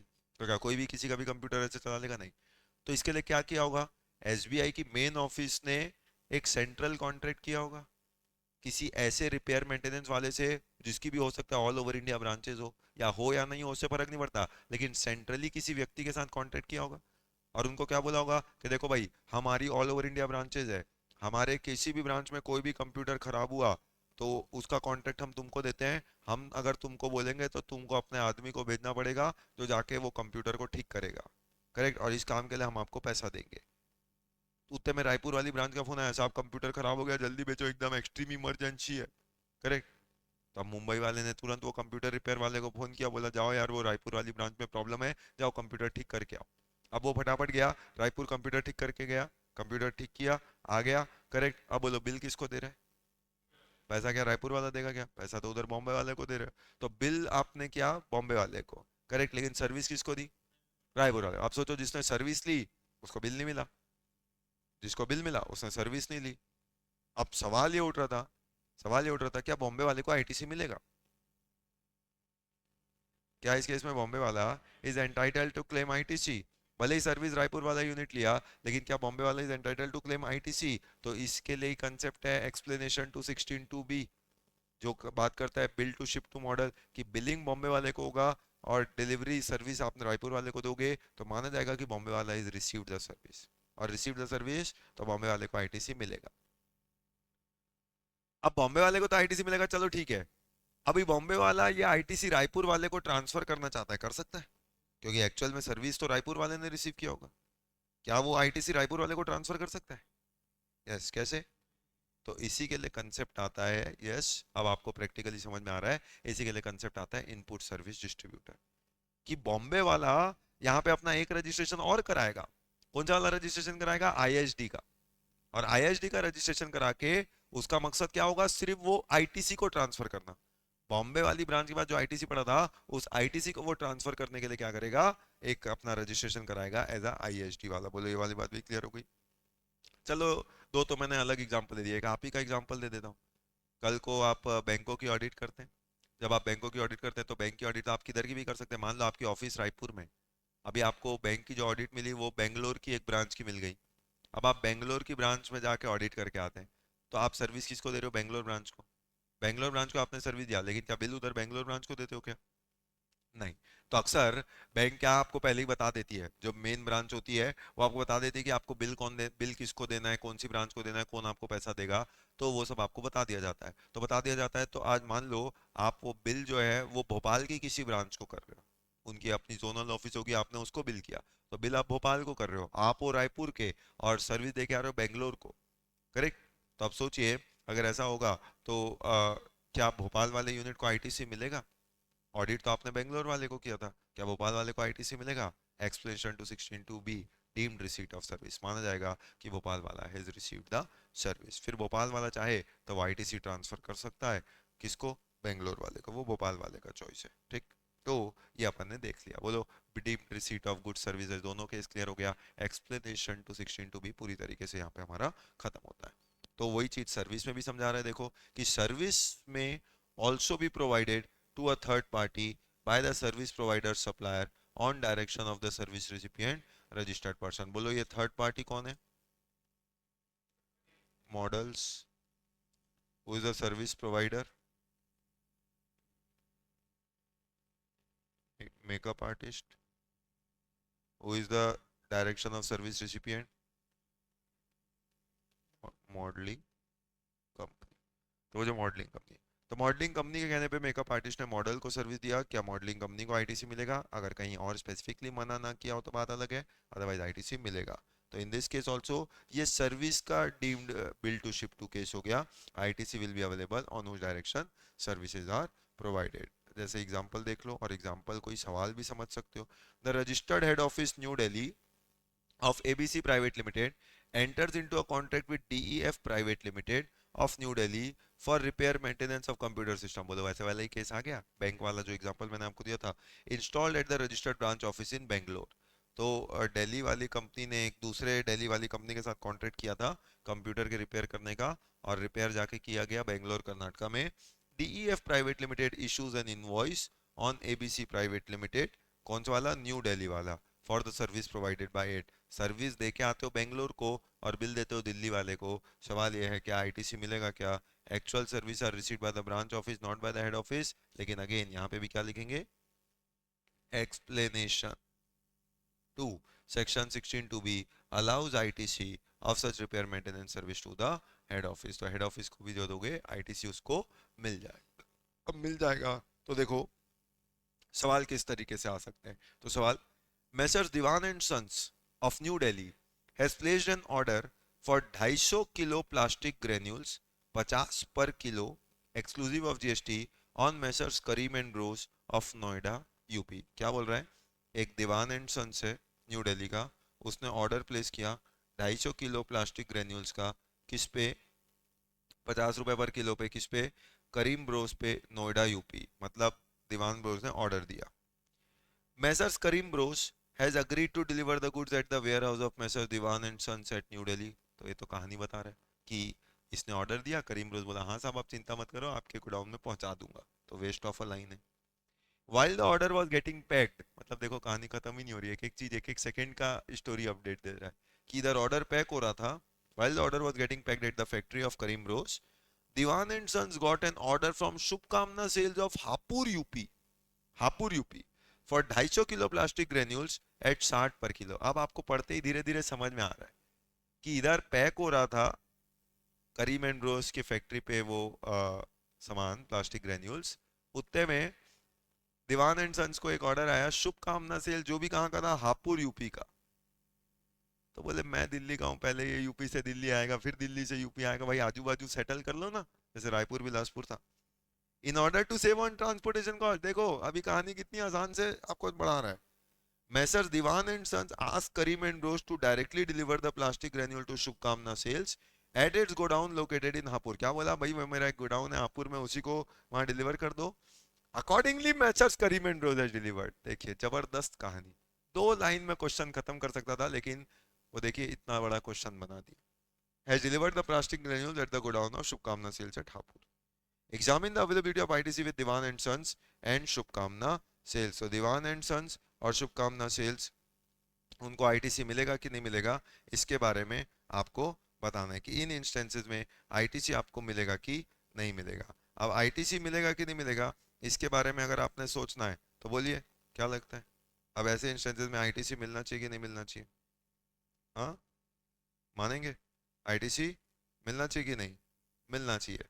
तो अगर आप देखेंगे तो इसका मतलब सिंपल लैंग्वेज में क्या हो रहा है, तो अगर आप देखें इसी चीज को अपने उसी चार्ट में रखें तो बस सिंपल क्या हो रहा है कि एक पार्टी है दीवान एंड सन्स, एक है करीम एंड रोज और एक है शुभकामना सेल्स.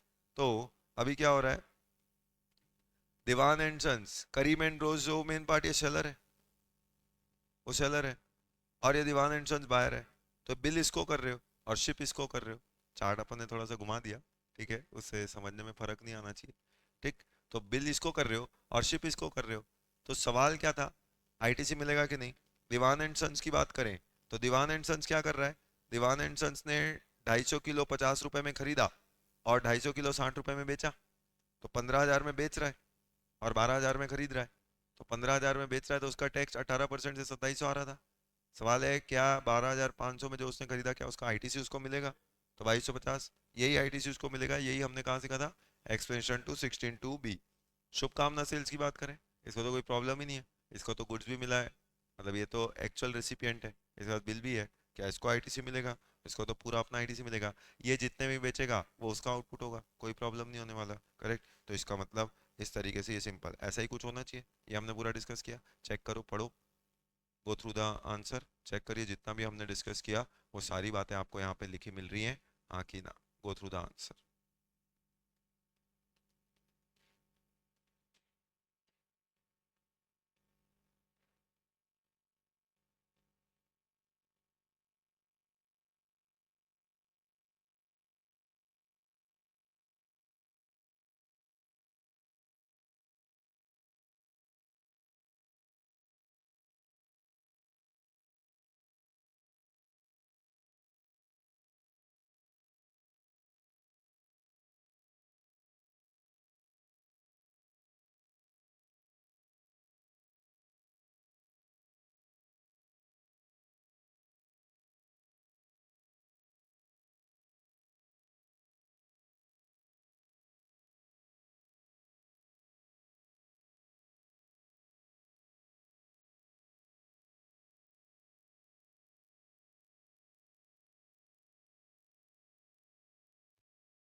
यस, तो यहाँ पे अपन ने 16(2)(b, 16(2)(a और एक्सप्लेनेशन टू 16(2)(b इसको भी पूरी तरीके से खत्म कर लिया. जब अपन इसको पूरी तरीके से खत्म कर लिए तो अब conditions for claiming ITC, conditions for claiming ITC जो हमारे हैं, अब उन्हीं कंडीशंस की अगर हम बात करें तो कंडीशन में 2 कंडीशन आपको मैंने पहले बता दी और उसका एक्सप्लेनेशन भी बता दिया. इसका मतलब आपने 16(2)(a सीख लिया, आपने 16(2)(b भी सीख लिया और आपने उसका एक्सप्लेनेशन टू 16(2)(b इसको भी पूरी तरीके से खत्म कर लिया। अब वैसे ही तीसरी कंडीशन मतलब 16(2)(c। अभी ये क्या बोलता है, अगर आपको आईटीसी क्लेम करना है तो tax should have been actually been deposited in respect of such supply to the government. तो आपको टैक्स क्या करना है, गवर्नमेंट को पे करना है। तो tax should have actually been deposited in respect of such supply to the government. ये किसकी बात कर रहा है, किसने टैक्स दे देना चाहिए, तो इसका मतलब ये किसने किसको टैक्स दे देना चाहिए, सेलर। सिंपल लैंग्वेज में बोले तो सेलर ने गवर्नमेंट को क्या करना चाहिए, टैक्स दे देना चाहिए। तो तीसरी कंडीशन टैक्स पे हो जानी चाहिए। और चौथी condition 16(2)(d he must have furnished the return under section 39। अब he must have furnished the return under section 39 मतलब यहाँ पे he का मतलब पहले तो क्या हो रहा है, यहाँ पे what is the meaning of he, recipient की बायर मतलब सेलर, सप्लायर की recipient. He must have furnish the return, किसकी बात कर रहा है, सप्लायर की रेसिपिएंट। सोचिए, तो इसका मतलब जैसे मैंने बोला, आप जो ये बात बोल रहे हैं अच्छे अच्छे, आज भी कई लोगों को पता ही नहीं है कि 16(2)(d में यहाँ पे ही का मतलब क्या है। मतलब सेलर की बात कर रहा है, सप्लायर की रेसिपिएंट की बात कर रहा है, तो यहाँ पे ही का मतलब क्या है, ही का मतलब है रेसिपिएंट। रेसिपिएंट मतलब बायर। आईटीसी किसने क्लेम करना है, बायर ने ना। तो बायर ने अपना रिटर्न फर्निश करना है अंडर सेक्शन 39। और ये जो रिटर्न है ये मतलब किसकी बात कर रहा है, तो ये बात कर रहा है जीएसटीआर 3B। तो 3B वो रिटर्न है, तो 3B फाइल हो जाना चाहिए। कारण आज इनपुट किसको क्लेम करना है, आपको। तो जब इनपुट आपको क्लेम करना है तो कौन बताएगा। मान लो मैंने 50,000 में टीवी बेची है, उसका 9,000 आउटपुट टैक्स है, मैंने 30,000 में टीवी खरीदी भी है, उसका 5,400 टैक्स मैंने दिया था।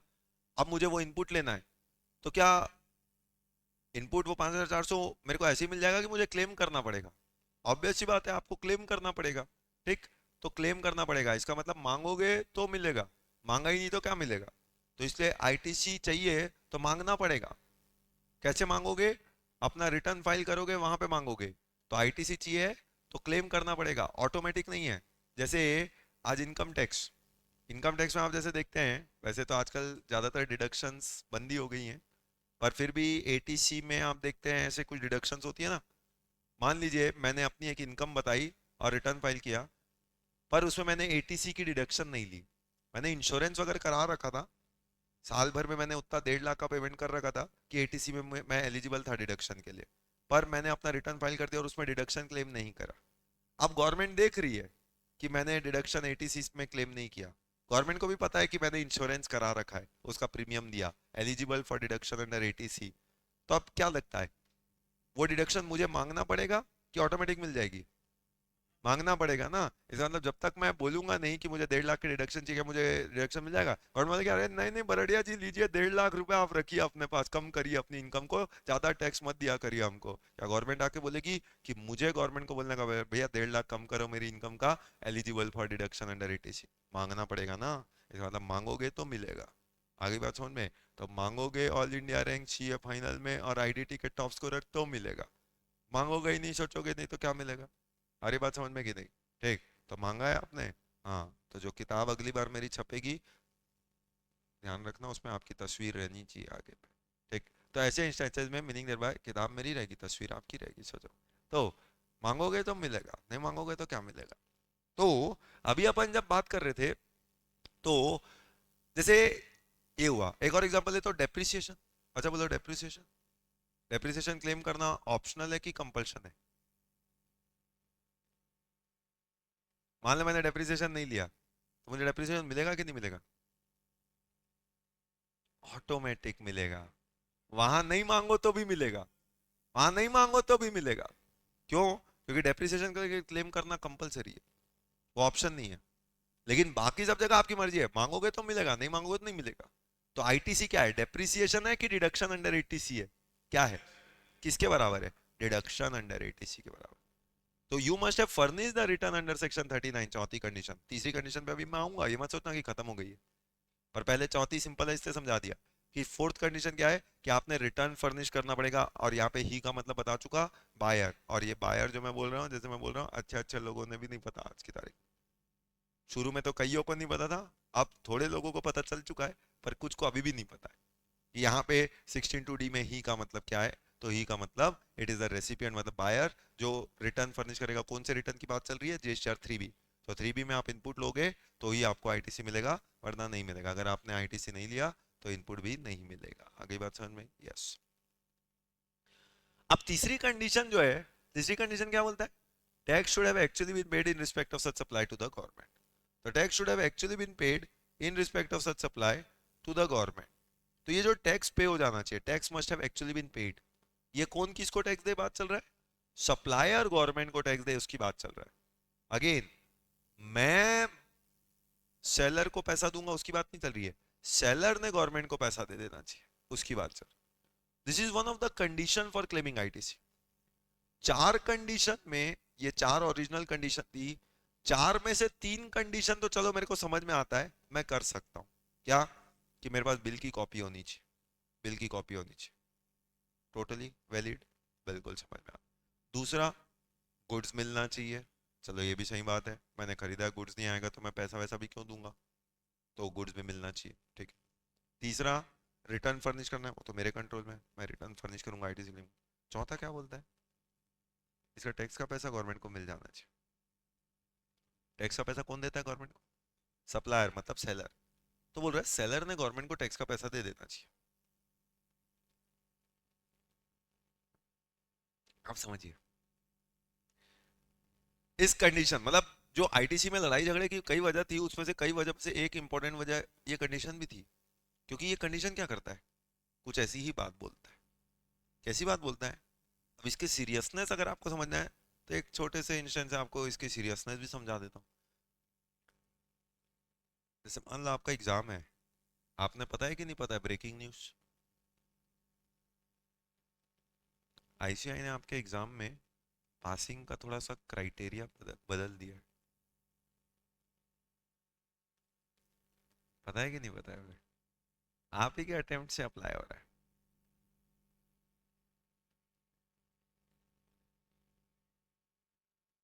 अब पासिंग का क्राइटेरिया आपने पता है? पहले, अच्छा पहले क्या था ये पता है? इंडिविजुअल 40 आना चाहिए था, एग्रीगेट 50 आना था। तो आईडीटी में तो आप 2 बार पास हो जाओगे, क्योंकि आईडीटी में आपने टारगेट 80 का रखा है, तो 2 बार पास हो जाओगे, ठीक है। लेकिन और भी तो सब्जेक्ट है। अब पासिंग क्राइटेरिया ये है, ब्रेकिंग है। अब पासिंग क्राइटेरिया क्या है? कि आप पास होंगे कि नहीं होंगे, ये इस बात पे डिपेंड करता है कि एग्जाम हॉल में आपके सामने जो बैठा है वो पास हो रहा है कि नहीं।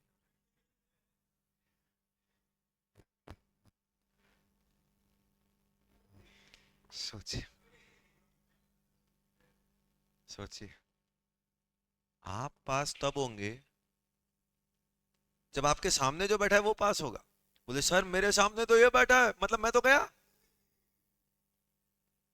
तो इसका मतलब सोचो, वही बात आपके आगे वाले पे भी तो लागू होगी कि वो पास कब होगा? जब उसके आगे जो बैठा है वो पास होगा। उसके आगे जो बैठा है वो पास कब होगा? जब उसके आगे, मतलब कुल मिला के वो क्लास कब पास होगी? जब पहली बेंच में जो बैठा है वो पास हो।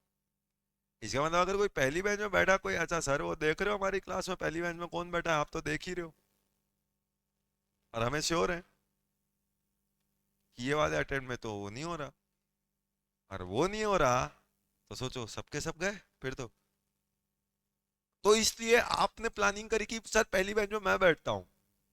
सब लोगों ने मिलकर डिसाइड किया कि पहली बेंच में एक ऐसे व्यक्ति को बैठाएंगे जिसका इंटर में ऑल इंडिया रैंक आया था, तो वो बैठेगा तो क्या एटलीस्ट फाइनल में सब पास हो जाएंगे। तो ये सोच के आप गए थे, एग्जाम हॉल में पहुंचे, सीटिंग अरेंजमेंट बदल गया था, और पहली बेंच में आप आ गए। सोचिए, समझ आ रहा है ना? पूरी की पूरी क्लास साफ हो गई ना। सोचिए, अच्छा लगा ये सुन के? नहीं लगा ना? सोचिए हाउ डेंजरस दिस कंडीशन। आप बोल रहे हो सर मैंने मेहनत करी है, मैं पढ़ा हूं, मैं पास होऊंगा नहीं होऊंगा ये सामने जो बैठा है वो कैसे डिसाइड कर लेगा? वो बदतमीज आदमी है, पढ़ता ही नहीं है, मैं कैसे फंसूंगा उसके लिए? ऐसा ही कुछ है ना। आप सोचिए क्या बोल रहा है। 16(2)C ऐसी ही कुछ बात बोल रहा है, कोई ब्रेकिंग न्यूज नहीं है, पर 16(2)C ऐसा ब्रेकिंग न्यूज कर रहा है। क्या ब्रेकिंग न्यूज कर रहा है? जहां क्या बोला गया आपको समझिए, आपको बोला गया कि आपको आईटीसी तभी मिलेगा जब उसका टैक्स का पैसा सप्लायर हमको दे दे। अब सवाल है, आईटीसी मुझे लेना है, टैक्स का पैसा वो आपको देगा। अब वो अगर आपको पैसा नहीं दे रहा तो मेरा आईटीसी क्यों हो गया? बोले कंडीशन है, one of the condition for claiming ITC 16(2)(c। अब मैंने बोला ऐसी कंडीशन डाली क्यों आपने? बोले सीधी सी बात है, लॉजिक क्या है इस कंडीशन का कि भैया आप आईटीसी ले रहे हो मतलब गवर्नमेंट से फायदा ले रहे हो, गवर्नमेंट के गुल्लक से पैसा निकाल रहे हो ना, आईटीसी ले रहे हो मतलब। तो गवर्नमेंट बोलती ठीक है भैया, आप हमारे गुल्लक से पैसा निकाल रहे हो, हम आपको गुल्लक से पैसा निकालने तभी देंगे जब पहले उसको बोलो वो हमारे गुल्लक में पैसा डालेगा। अगर हमको पैसा मिला ही नहीं है, हम आपको क्रेडिट किस बात का दें? तो इस लॉजिक के साथ एक तीसरी और सबसे डेंजरस कंडीशन डाली गई, वो है कि tax should have actually been deposited with the government. लेकिन मैं बोल रहा हूँ साहब, अभी वो टैक्स पे नहीं कर रहा, उसका मैं क्या करूं? मैंने तो उसको पैसा दे दिया है, वो आपको पैसा नहीं दे रहा, उसका मैं क्या करूं? अभी सोचो, मैंने आपसे कोई सामान खरीदा, मैंने आपको पैसा दे दिया, अब आप गवर्नमेंट को पैसा नहीं दे रहे, उसमें मेरी क्या गलती? लेकिन मेरा आईटीसी गया 16(2)(c, ऐसी कंडीशन डालता है tax should have been deposited. अब मैंने जिससे खरीदा था गुड्स, मैंने उसको फोन किया 15 तारीख को, मैंने बोला अरे साहब वो आपने पेमेंट किया कि नहीं किया, मेरे को आईटीसी लेना है, फटाफट कंफर्म करो आपने पेमेंट कर दिया कि नहीं। अरे बोलते हो, कौन है रे, 15 तारीख को सुबह सुबह डिस्टर्ब कर दिया, वो भी 15 अगस्त को। मैंने बोला साहब मैं बायर हूँ, बायर, आपसे खरीदा था ना टीवी, मेरे को इनपुट लेना है, आपने पेमेंट किया कि नहीं? One of the condition for ITC, 3 condition तो मैं पूरी कर बैठा हूँ, चौथी आपका बस इंतजार है, फटाफट कंफर्म कर दो आपने पेमेंट किया कि नहीं। वो बोलते भाई आज छुट्टी है, आज आराम करो, कल फोन करना। अभी उसने फोन काट दिया, सो रहा था। मैंने बोला चलो ठीक, कोई बात नहीं, 16 तारीख को फिर फोन कर देते हैं। 16 को फोन किया, मैंने बोला साहब वो आपने टैक्स का पेमेंट कर दिया क्या? बोले कौन बोल रहे हो? बोले मैंने कल आपसे बोला था ना, मैंने खरीदा था आपसे टीवी, आईटीसी लेना मेरे को। अच्छा कल आप ही ने फोन किया था क्या? बोले हाँ हाँ मैंने ही किया था। साहब वो पेमेंट किया कि नहीं आपने? बोले अरे बरड़िया जी कर देंगे भाई पेमेंट, आज 16 तारीख है, 20 तारीख होता है, इतना जल्दी क्या है? बोला नहीं साहब वो मेरे को आईटीसी क्लेम करना था ना, 4 में से 3 कंडीशन पूरी हो गई है, एक चौथी बची है। बोले कर देंगे चिंता मत कर। 17 तारीख the number you are trying to call is not reachable. 18 तारीख the number you are trying to reach is out of coverage area. 19 तारीख हो गई, the number you are trying to reach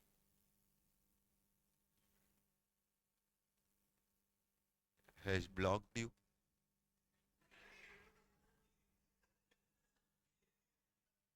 और 19 तारीख को सोचिए, कल आखिरी तारीख है, कल अगर पेमेंट नहीं हुआ मेरा आईटीसी चला जाएगा। फिर फोन किया ना, फोन लग गया एक बार में। सर कैसे? दूसरे के नंबर से किया ना। ये सब तरीके आपको आते हैं ना, आपका फोन कोई जब कोई नहीं उठाए तो तभी दूसरे के नंबर से फोन किया। उसमें ट्रू कॉलर में नाम भी ऐसा लिखा हुआ था कि उसने एक बार में फोन उठा लिया। तो अब उसने कॉल उठाया, वो सोच रहा था कोई और बोलेगा। मैंने बोला मैं बोल रहा हूँ। बोले आप, आवाज तो सुनी सुनी लग रही है। मैंने बोला वो बायर बोल रहा हूँ, आपसे टीवी खरीदा था ना, टैक्स पेमेंट किया कि नहीं, और आपने मेरा नंबर क्यों ब्लॉक कर दिया? बोले अरे ब्लॉक नहीं किया, वो गिर गया तो ब्लॉक हो गया होगा। ऐसे कैसे ब्लॉक होता है यार?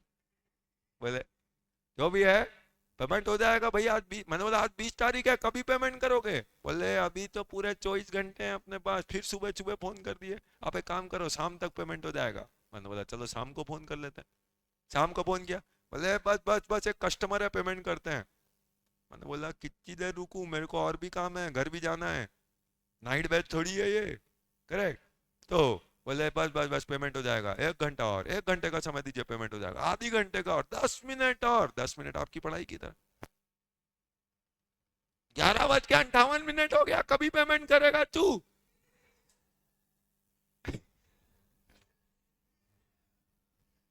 बोले कर ही रहा हूँ बस, अभी लाइन पे बने रहो। मैंने बोला अभी तू पेमेंट करेगा तो मैं कभी रिटर्न फाइल करूंगा? बोले साहब पेमेंट कर ही रहा था, लाइट गोल।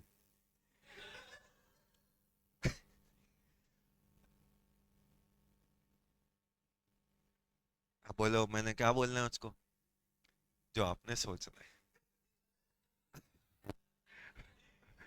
आप सोचिए, उसके ऐसी बेवकूफी की वजह से मेरा आईटीसी गया ना। तो क्या मैं, और ये तो एक सप्लायर था, ऐसे मैंने 10 लोगों से खरीदा तो क्या 10 को फोन घुमाता रहूं मैं? एक 1158 को पेमेंट कर रहा है, एक 56 को कर रहा है, एक 55 को कर रहा है, और सबके सब सुन रहे हैं मेरे से। अब बाद में 1159 को सब बोलते हैं सब पेमेंट कर दिया, अभी मैं रिटर्न फाइल करने जा रहा था, मेरे यहाँ लाइट गोल हो गई, मेरा आईटीसी गया। सोचे प्रॉब्लम समझे, और क्या हर महीने मैं यही करता रहूं? यही मेरा काम है? मैंने बोला ये सब नहीं चलेगा, ऐसे इनपुट लेने से अच्छा तो मत ही दो, चिल चिल करके क्यों मारना है, एक बार में मार दो। बोल दो आईटीसी कुछ नहीं मिलेगा। ऐसी काय को कंडीशन बनाई कि supplier should paid the tax, इसीलिए 16(2)(c ऐसे चालू नहीं होता। 16(2) कैसे चालू चालू होता है? Subject to section 41। मैं तो आपको पहले उसके कॉन्सिक्वेंसेस बता रहा था कि अगर ये ऐसा लिखा होता तो बर्बादी हो जाती। इसलिए 16(2)(c चालू कैसे होता है? Subject to section 41। तो सब्जेक्ट टू सेक्शन 41 मतलब, अब इसके लिए 41 पे जाना पड़ता है समझने के लिए। अब 41 को समझना है तो बस ये केस स्टडी समझ लो, अपने आप आपको समझ में आ जाएगा कि ये 16(2)(c वाली कंडीशन कैसे पूरी होती है। अभी मान लो इधर एक सप्लायर है, इधर एक रेसिपिएंट है, सेम दोनों के एंगल से सेम स्टोरी को चलाते हैं। आज मान लो जुलाई में मैंने आपसे कुछ सामान खरीदा, आप सप्लायर मैं रेसिपिएंट। तो जुलाई में मैंने आपसे कुछ सामान खरीदा, जुलाई 1 जुलाई से 31 जुलाई कभी भी खरीद सकता हूँ। मान लो जुलाई 25 में मैंने आपसे कुछ सामान खरीदा। अब जब मैंने आपसे कुछ सामान खरीदा तो बोलिए इसका टैक्स का पेमेंट आपने कब करना है गवर्नमेंट को? अगले महीने अगस्त में। मान लो वही 50 लाख की टीवी खरीदा था, 9 लाख रुपए टैक्स था, तो आपका आउटपुट टैक्स कितना है? 9 लाख। मेरा इनपुट टैक्स कितना है? 9 लाख। बोलो ये टैक्स आपने गवर्नमेंट को कब तक देना है? अगले महीने की 20 तारीख, नॉर्मल डेट लेके चलते हैं। तो अगले महीने की 20 तारीख मतलब 20 अगस्त। तो नॉर्मली आपने क्या करना चाहिए, सप्लायर है तो नॉर्मली ये 9 लाख रुपए आपने 20 अगस्त तक गवर्नमेंट को पे कर देना है। और ये ही 20 अगस्त तक मैं क्या करूंगा, मैं अपना आईटीसी क्लेम करूंगा। तो मैं भी 20 अगस्त तक अपना 3B फाइल करूंगा, और 3B में मैं ऐसे 9 लाख को अपना इनपुट बताऊंगा। बोलो दोनों बराबर चल रहे हैं कि नहीं? अब आपको 9 लाख 20 अगस्त तक दे देना चाहिए, करेक्ट। अगर आप 20 अगस्त तक नहीं दोगे तो क्या मेरा आईटीसी गया? टेक्निकली देखा जाए तो 16(2)(c के हिसाब से ऐसा ही होता है, लेकिन यहीं पे आता है सेक्शन 41। अब वो क्या बोलेगा? सेक्शन 41 बोलेगा कि पहले तो बरड़िया जी आप क्लेम कर लो अपना 9 लाख रुपए आईटीसी।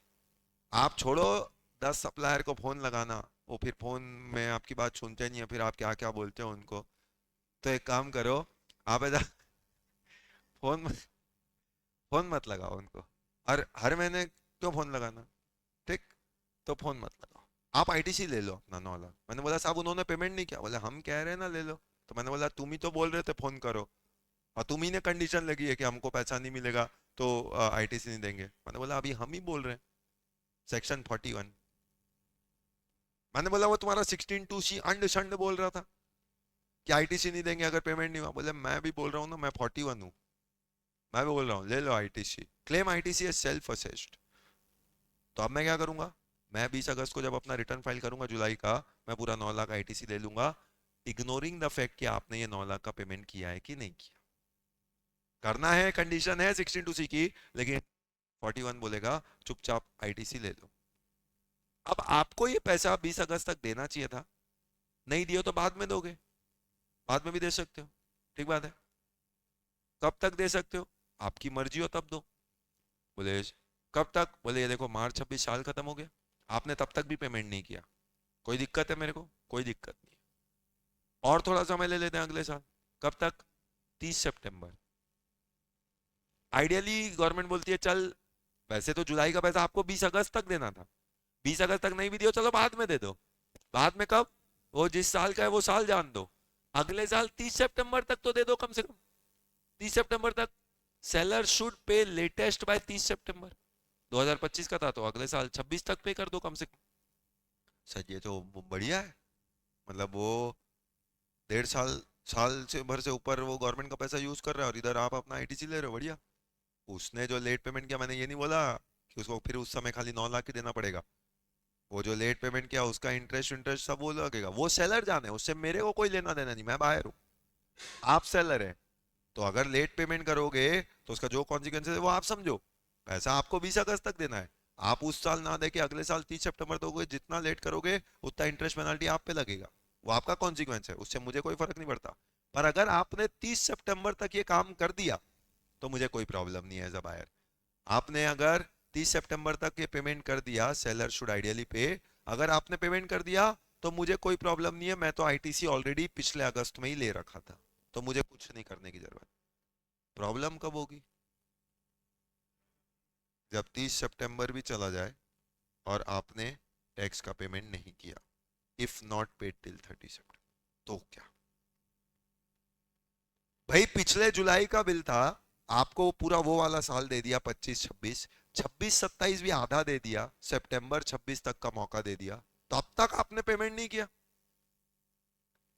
अब गवर्नमेंट मेरे पास आती है और अब मुझे बोलती है गवर्नमेंट, अरे बरड़िया जी कैसे कैसे लोगों से बिजनेस करते हो आप, वो देखो इतना टाइम हो गया हमको पैसा नहीं दिया अभी तक। बोला मैं तो पहले ही बोला था वो बेवकूफ है एक नंबर का। बोले वो तो ठीक है, लेकिन आपने तो हमें भी बेवकूफ बना दिया ना। मैंने बोला कैसे? बोले आपने क्रेडिट ले लिया। मैंने बोला तो आप ही ने तो बोला था। तो बोले इतनी बात मानते हो हमारी? मैंने बोला आपने बोला था तो क्यों मना करना है? तो बोले ठीक है अब हम ही बोल रहे हैं रिवर्स करो। मैंने बोला छोड़ो ना सर, क्यों रिवर्स करना? बोले नहीं बात मानो हमारी, अब आपको रिवर्स करना पड़ेगा। क्यों? क्योंकि 16 2C पूरा कहाँ हुआ? मैंने बोला लेकिन 41 तो बोल रहे हैं ना साहब, ले लो। तो अब 16 2C साथ में है, मैं बोल रहा हूँ मत लो। बोले लेकिन मैं तो ले लिया हूँ साहब। तो बोले रिवर्स करो फिर। कब तक? 2 महीने का समय दिया गया, 2 महीने का समय। इसका मतलब 30 नवंबर 26 तक। अभी क्या करना पड़ेगा? सितंबर तक अगर सेलर ने पेमेंट नहीं किया, अगर सेलर ने पेमेंट नहीं किया, तो फिर बायर ने रिवर्स करना पड़ेगा अपने आईटीसी को 30 नवंबर 26 तक। आ गई बात समझ में? तो 30 नवंबर 26 तब तक आपको रिवर्स करना पड़ेगा। Buyer to reverse the ITC by 30 November. 30 नवंबर तक इंटरेस्ट, 30 नवंबर तक आप रिवर्स कर दो, हम आपको कुछ नहीं बोलेंगे बरड़िया जी। मैंने बोला नहीं किया तो क्या कर लेगा तू? बोले अगर आपने 30 नवंबर तक रिवर्स नहीं किया तो फिर जबरदस्ती रिवर्स करवा देंगे। इसका मतलब अगर 30 नवंबर के बाद हुआ, फिर तो वो 9 लाख रुपए आईटीसी तो लेंगे ही लेंगे, इंटरेस्ट अलग लगा देंगे आप पे अंडर सेक्शन 50। तो मैंने बोला अगर 30 नवंबर तक कर दिया तो इंटरेस्ट इंटरेस्ट नहीं लगेगा, खाली बस वो 9 लाख हमको वापस कर दो, क्योंकि गलती आपकी नहीं है। तो 9 लाख वापस कर दो, इंटरेस्ट नहीं लगाएंगे। लेकिन अगर 30 नवंबर तक आपने रिवर्स नहीं किया तो फिर इंटरेस्ट भी लग जाएगा, फिर हमको दोष मत देना बरड़िया जी कि हमने मौका नहीं दिया। करेक्ट? तो ये काम अब बायर को करना पड़ेगा। मैंने बोला ये कौन बोलता है, कौन बोलता है? तो इसी के लिए बनाया गया रूल नंबर 37A। सेक्शन 41 जो है वो यही बात बोलता है। क्या 41 दो बात बोलेगा। पहली बात बोलेगा claim ITC as self assessed. पहले तो जिस महीने का था आप चुपचाप उस महीने आईटीसी ले लो, सेलर ने पेमेंट किया नहीं किया उससे आपको कोई मतलब नहीं है, claim ITC as self assessed. लेकिन फिर एक बात बोली कि कम से कम सेलर ने उस साल नहीं तो अगले साल 30 सितंबर तक पेमेंट कर देना चाहिए। अगर पेमेंट कर दिया तो कोई दिक्कत नहीं होगी आपको, एज अ बायर आपको कुछ करने की जरूरत नहीं है। दिक्कत कब होगी आपको? अगर आपके सेलर ने 30 सितंबर तक भी हमको पैसा नहीं दिया, फिर तो वो चोर है। और वो चोर है तो हम चाहते हैं कि आप चोर लोगों से बिजनेस ना करें। आप बिजनेस कर लियो तो वो आप और उसकी प्रॉब्लम है, एज अ गवर्नमेंट हमें नुकसान क्यों? आप हमारा 9 लाख हमको वापस कर दो। तो ये 9 लाख आपको गवर्नमेंट को लौटाना पड़ेगा बाय 30 नवंबर। तो ये कहानी अपन दोनों के एंगल से चला रहे हैं। बोलो ये वाली बात क्लियर हो गई? तो इसका मतलब सेक्शन 41 भी सीख लिया इससे आपने, और इसके साथ साथ आपने रूल 37A की कहानी भी सीख ली। बोलो इतनी बात क्लियर हो गई? हाँ कि ना? हाँ कि ना? यस। तब आखिरी सवाल इस रूल को कंप्लीट करने के लिए। अब बोलो 30 सितंबर तक पेमेंट नहीं करोगे तो क्या करना पड़ेगा मुझे? आईटीसी रिवर्स करना पड़ेगा। कब तक? 30 नवंबर के अंदर अंदर। तो 30 नवंबर तक मुझे आईटीसी रिवर्स करना पड़ेगा एज अ बायर, ये बात पक्की है। अच्छा मैं बोलता हूँ आपने बाद में पेमेंट किया, कभी बाद में पेमेंट किया तो अब मैं बोल रहा हूँ मैं आईटीसी रिवर्स किया 30 नवंबर, अब आपको पता चला यार गलत हो गया है, थोड़ा डिपार्टमेंट भी आपके घर वर आ गया, तब आपने पेमेंट किया जाके जनवरी में कभी। अब जनवरी में पेमेंट कर रहा हूँ, अब बोलो मेरे को आईटीसी मिलेगा? रीअवेल कर सकता हूँ? कर सकते हैं? आपने जनवरी में पेमेंट किया, क्या मुझे आईटीसी मिलेगा? ये सर नो, सोचिए। रिवर्स तो मैंने किया होगा 30 नवंबर तक, नहीं करूंगा तो फिर इंटरेस्ट के साथ करना पड़ेगा। अब आपने जनवरी में पेमेंट किया, क्या मुझे आईटीसी मिलेगा? यानी आपने 30 सितंबर के बाद पेमेंट किया, सिंपल कहने का मतलब आपने 30 सितंबर के बाद पेमेंट किया। लेट से आपने पे किया जीएसटी जनवरी 27 में, तो फिर आईटीसी मिलेगा? आगे ना? तो मैं री अवेल कर सकूँ। तो मैं क्या करूंगा फिर? मैं यहाँ पे रेसिपिएंट कैन री अवेल द आईटीसी, मैं अपना आईटीसी को री अवेल करूंगा। बोलो ये बात क्लियर होगी? अकेला पक्की बात है? तो फिर एक सवाल, जब आप बोलेंगे क्लियर है आपको कंसेप्ट, तो एक सवाल आएगा, आपने 30 सितंबर तक पेमेंट नहीं किया, करेक्ट? तो मुझे क्या करना है? 30 नवंबर तक रिवर्स करना है। आपने अक्टूबर में पेमेंट कर दिया, तो क्या करूं? तो फिर 30 सितंबर लिखने का मतलब ही क्या? मैं तो आपको सिनेरियो दे रहा हूँ ना, फाइनल लेवल के, कि आपने अभी क्या किया, इसी बीच में ये जो खाई बन रही थी इसी बीच में पेमेंट कर दिया होता तो सोचिए, आप सितंबर तक पेमेंट नहीं किया तो मुझे तो नवंबर तक रिवर्स करना ही पड़ेगा, लेकिन आपने अक्टूबर में पेमेंट कर दिया, थोड़ा दिन पहले नहीं कर सकता था? बिना मतलब के मेरे को रिवर्स कराना पड़ेगा? बोले तो अभी मैं पेमेंट कर दिया ना, अभी ले लो वापस। अभी मैं लूं कि रिवर्स करूं, क्या करूं? तो दोनों काम करना पड़ेगा। अब यहाँ पे क्या करना पड़ेगा, रिटर्न में आपको दोनों बात बतानी पड़ेगी। इफेक्ट जीरो ही पड़ेगा, लेकिन आपको डिस्क्लोजर में दोनों करना पड़ेगा, कि पहले आप बोलोगे हमने रिवर्स किया, क्यों रिवर्स किया, क्योंकि 30 सितंबर तक तो पेमेंट हुआ नहीं था, तो रिवर्स करोगे पहले। पर रिवर्स करने के बाद तुरंत वो जब पेमेंट किया तो आप क्लेम भी करोगे। क्लियर हो गई बात? आगे ना, फाइनल, खत्म। अच्छा, ये जो 30 नवंबर तक रिवर्स करना बोल रहा है, लास्ट सवाल इस टॉपिक पे, तो ये 30 नवंबर मतलब नवंबर का रिटर्न जो मैं दिसंबर में फाइल करूंगा, 20 दिसंबर वो, या अक्टूबर का रिटर्न जो नवंबर तक फाइल करूंगा, वैसे डेट 20 तारीख होती है पर 30 तारीख तक भी करूंगा, तो क्या बोल रहा है? 30 नवंबर तक लेना है या नवंबर की डिटेल जो दिसंबर में दूंगा उसमें लेना? तो ऐसे पॉइंट ऑफ टाइम में 30 नवंबर डेडलाइन डेट है, ये पहले आया था तब ये कंफ्यूजन था, आज की तारीख में ऐसा कोई कंफ्यूजन नहीं कि 30 नवंबर वो डेडलाइन डेट है।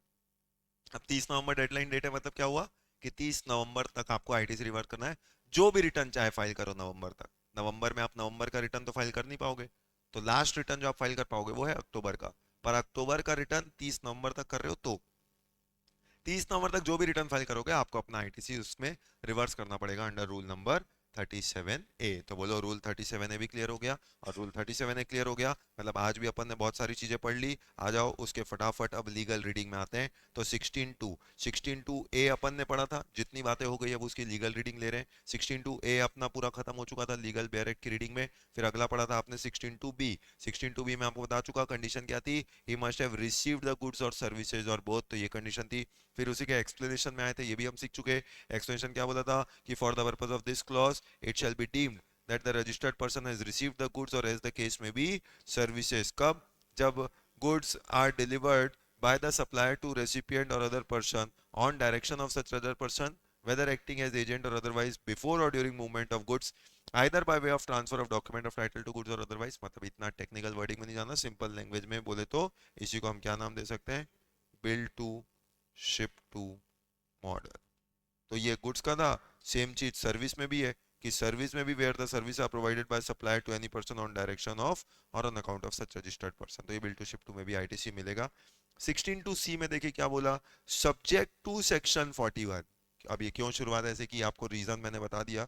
Subject to section 41, tax charge in respect of such supply has been actually paid to the government either in cash or through utilization of input tax credit admissible in respect of the set supply. मतलब कुल मिला के tax का payment हो जाना चाहिए government को, चाहे आपने वो टैक्स का पेमेंट कैश में किया हो चाहे खुद आईटीसी लेके किया हो, पर पेमेंट करना है आपको।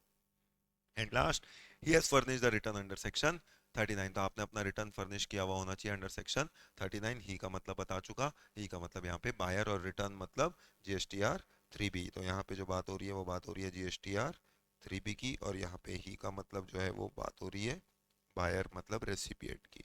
ठीक, तो फिर याद आ गया 41, तो 41 में आना पड़ा। 41 क्या है, availment of ITC.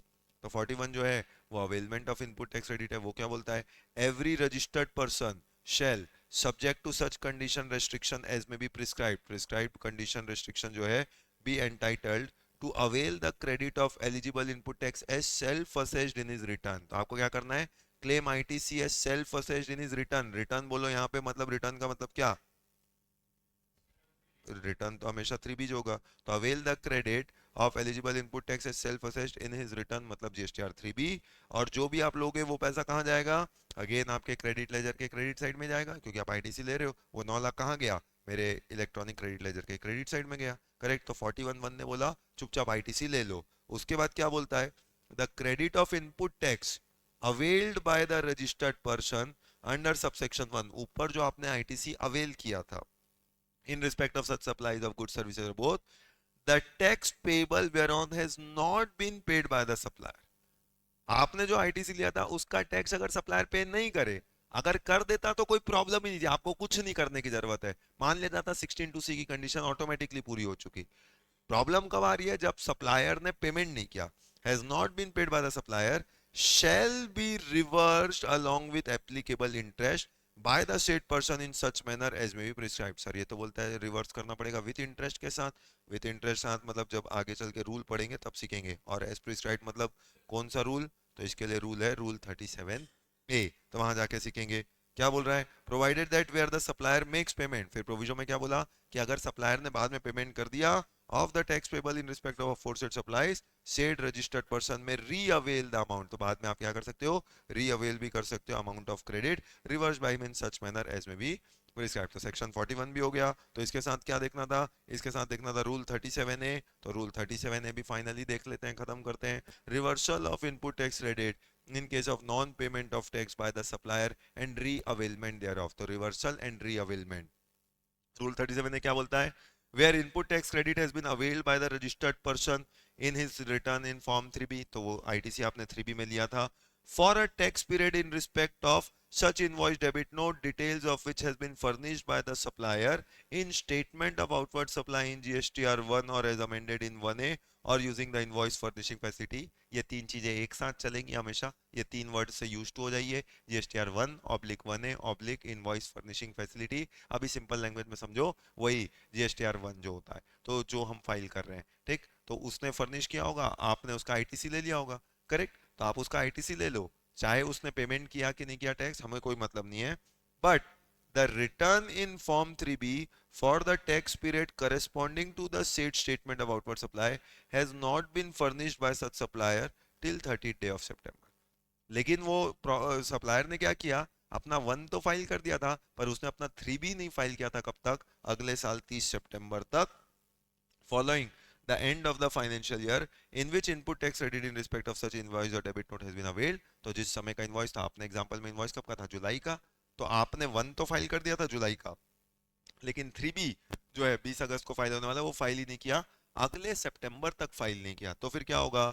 Shade amount of input tax credit shall be reversed by the registered person while furnishing return in 3B on or before 30th day of November following the end of the financial year। तो आपने क्या करना पड़ेगा? आपने YTC को reverse करना पड़ेगा कब तक? 30th day of November तक रिवर्स करना पड़ेगा। और आपने बोला सर नहीं करेंगे तो क्या होगा? तो देख लो, provided that where the said amount of input tax credit is not reversed by the registered person in form 3B on or before 30th day of November।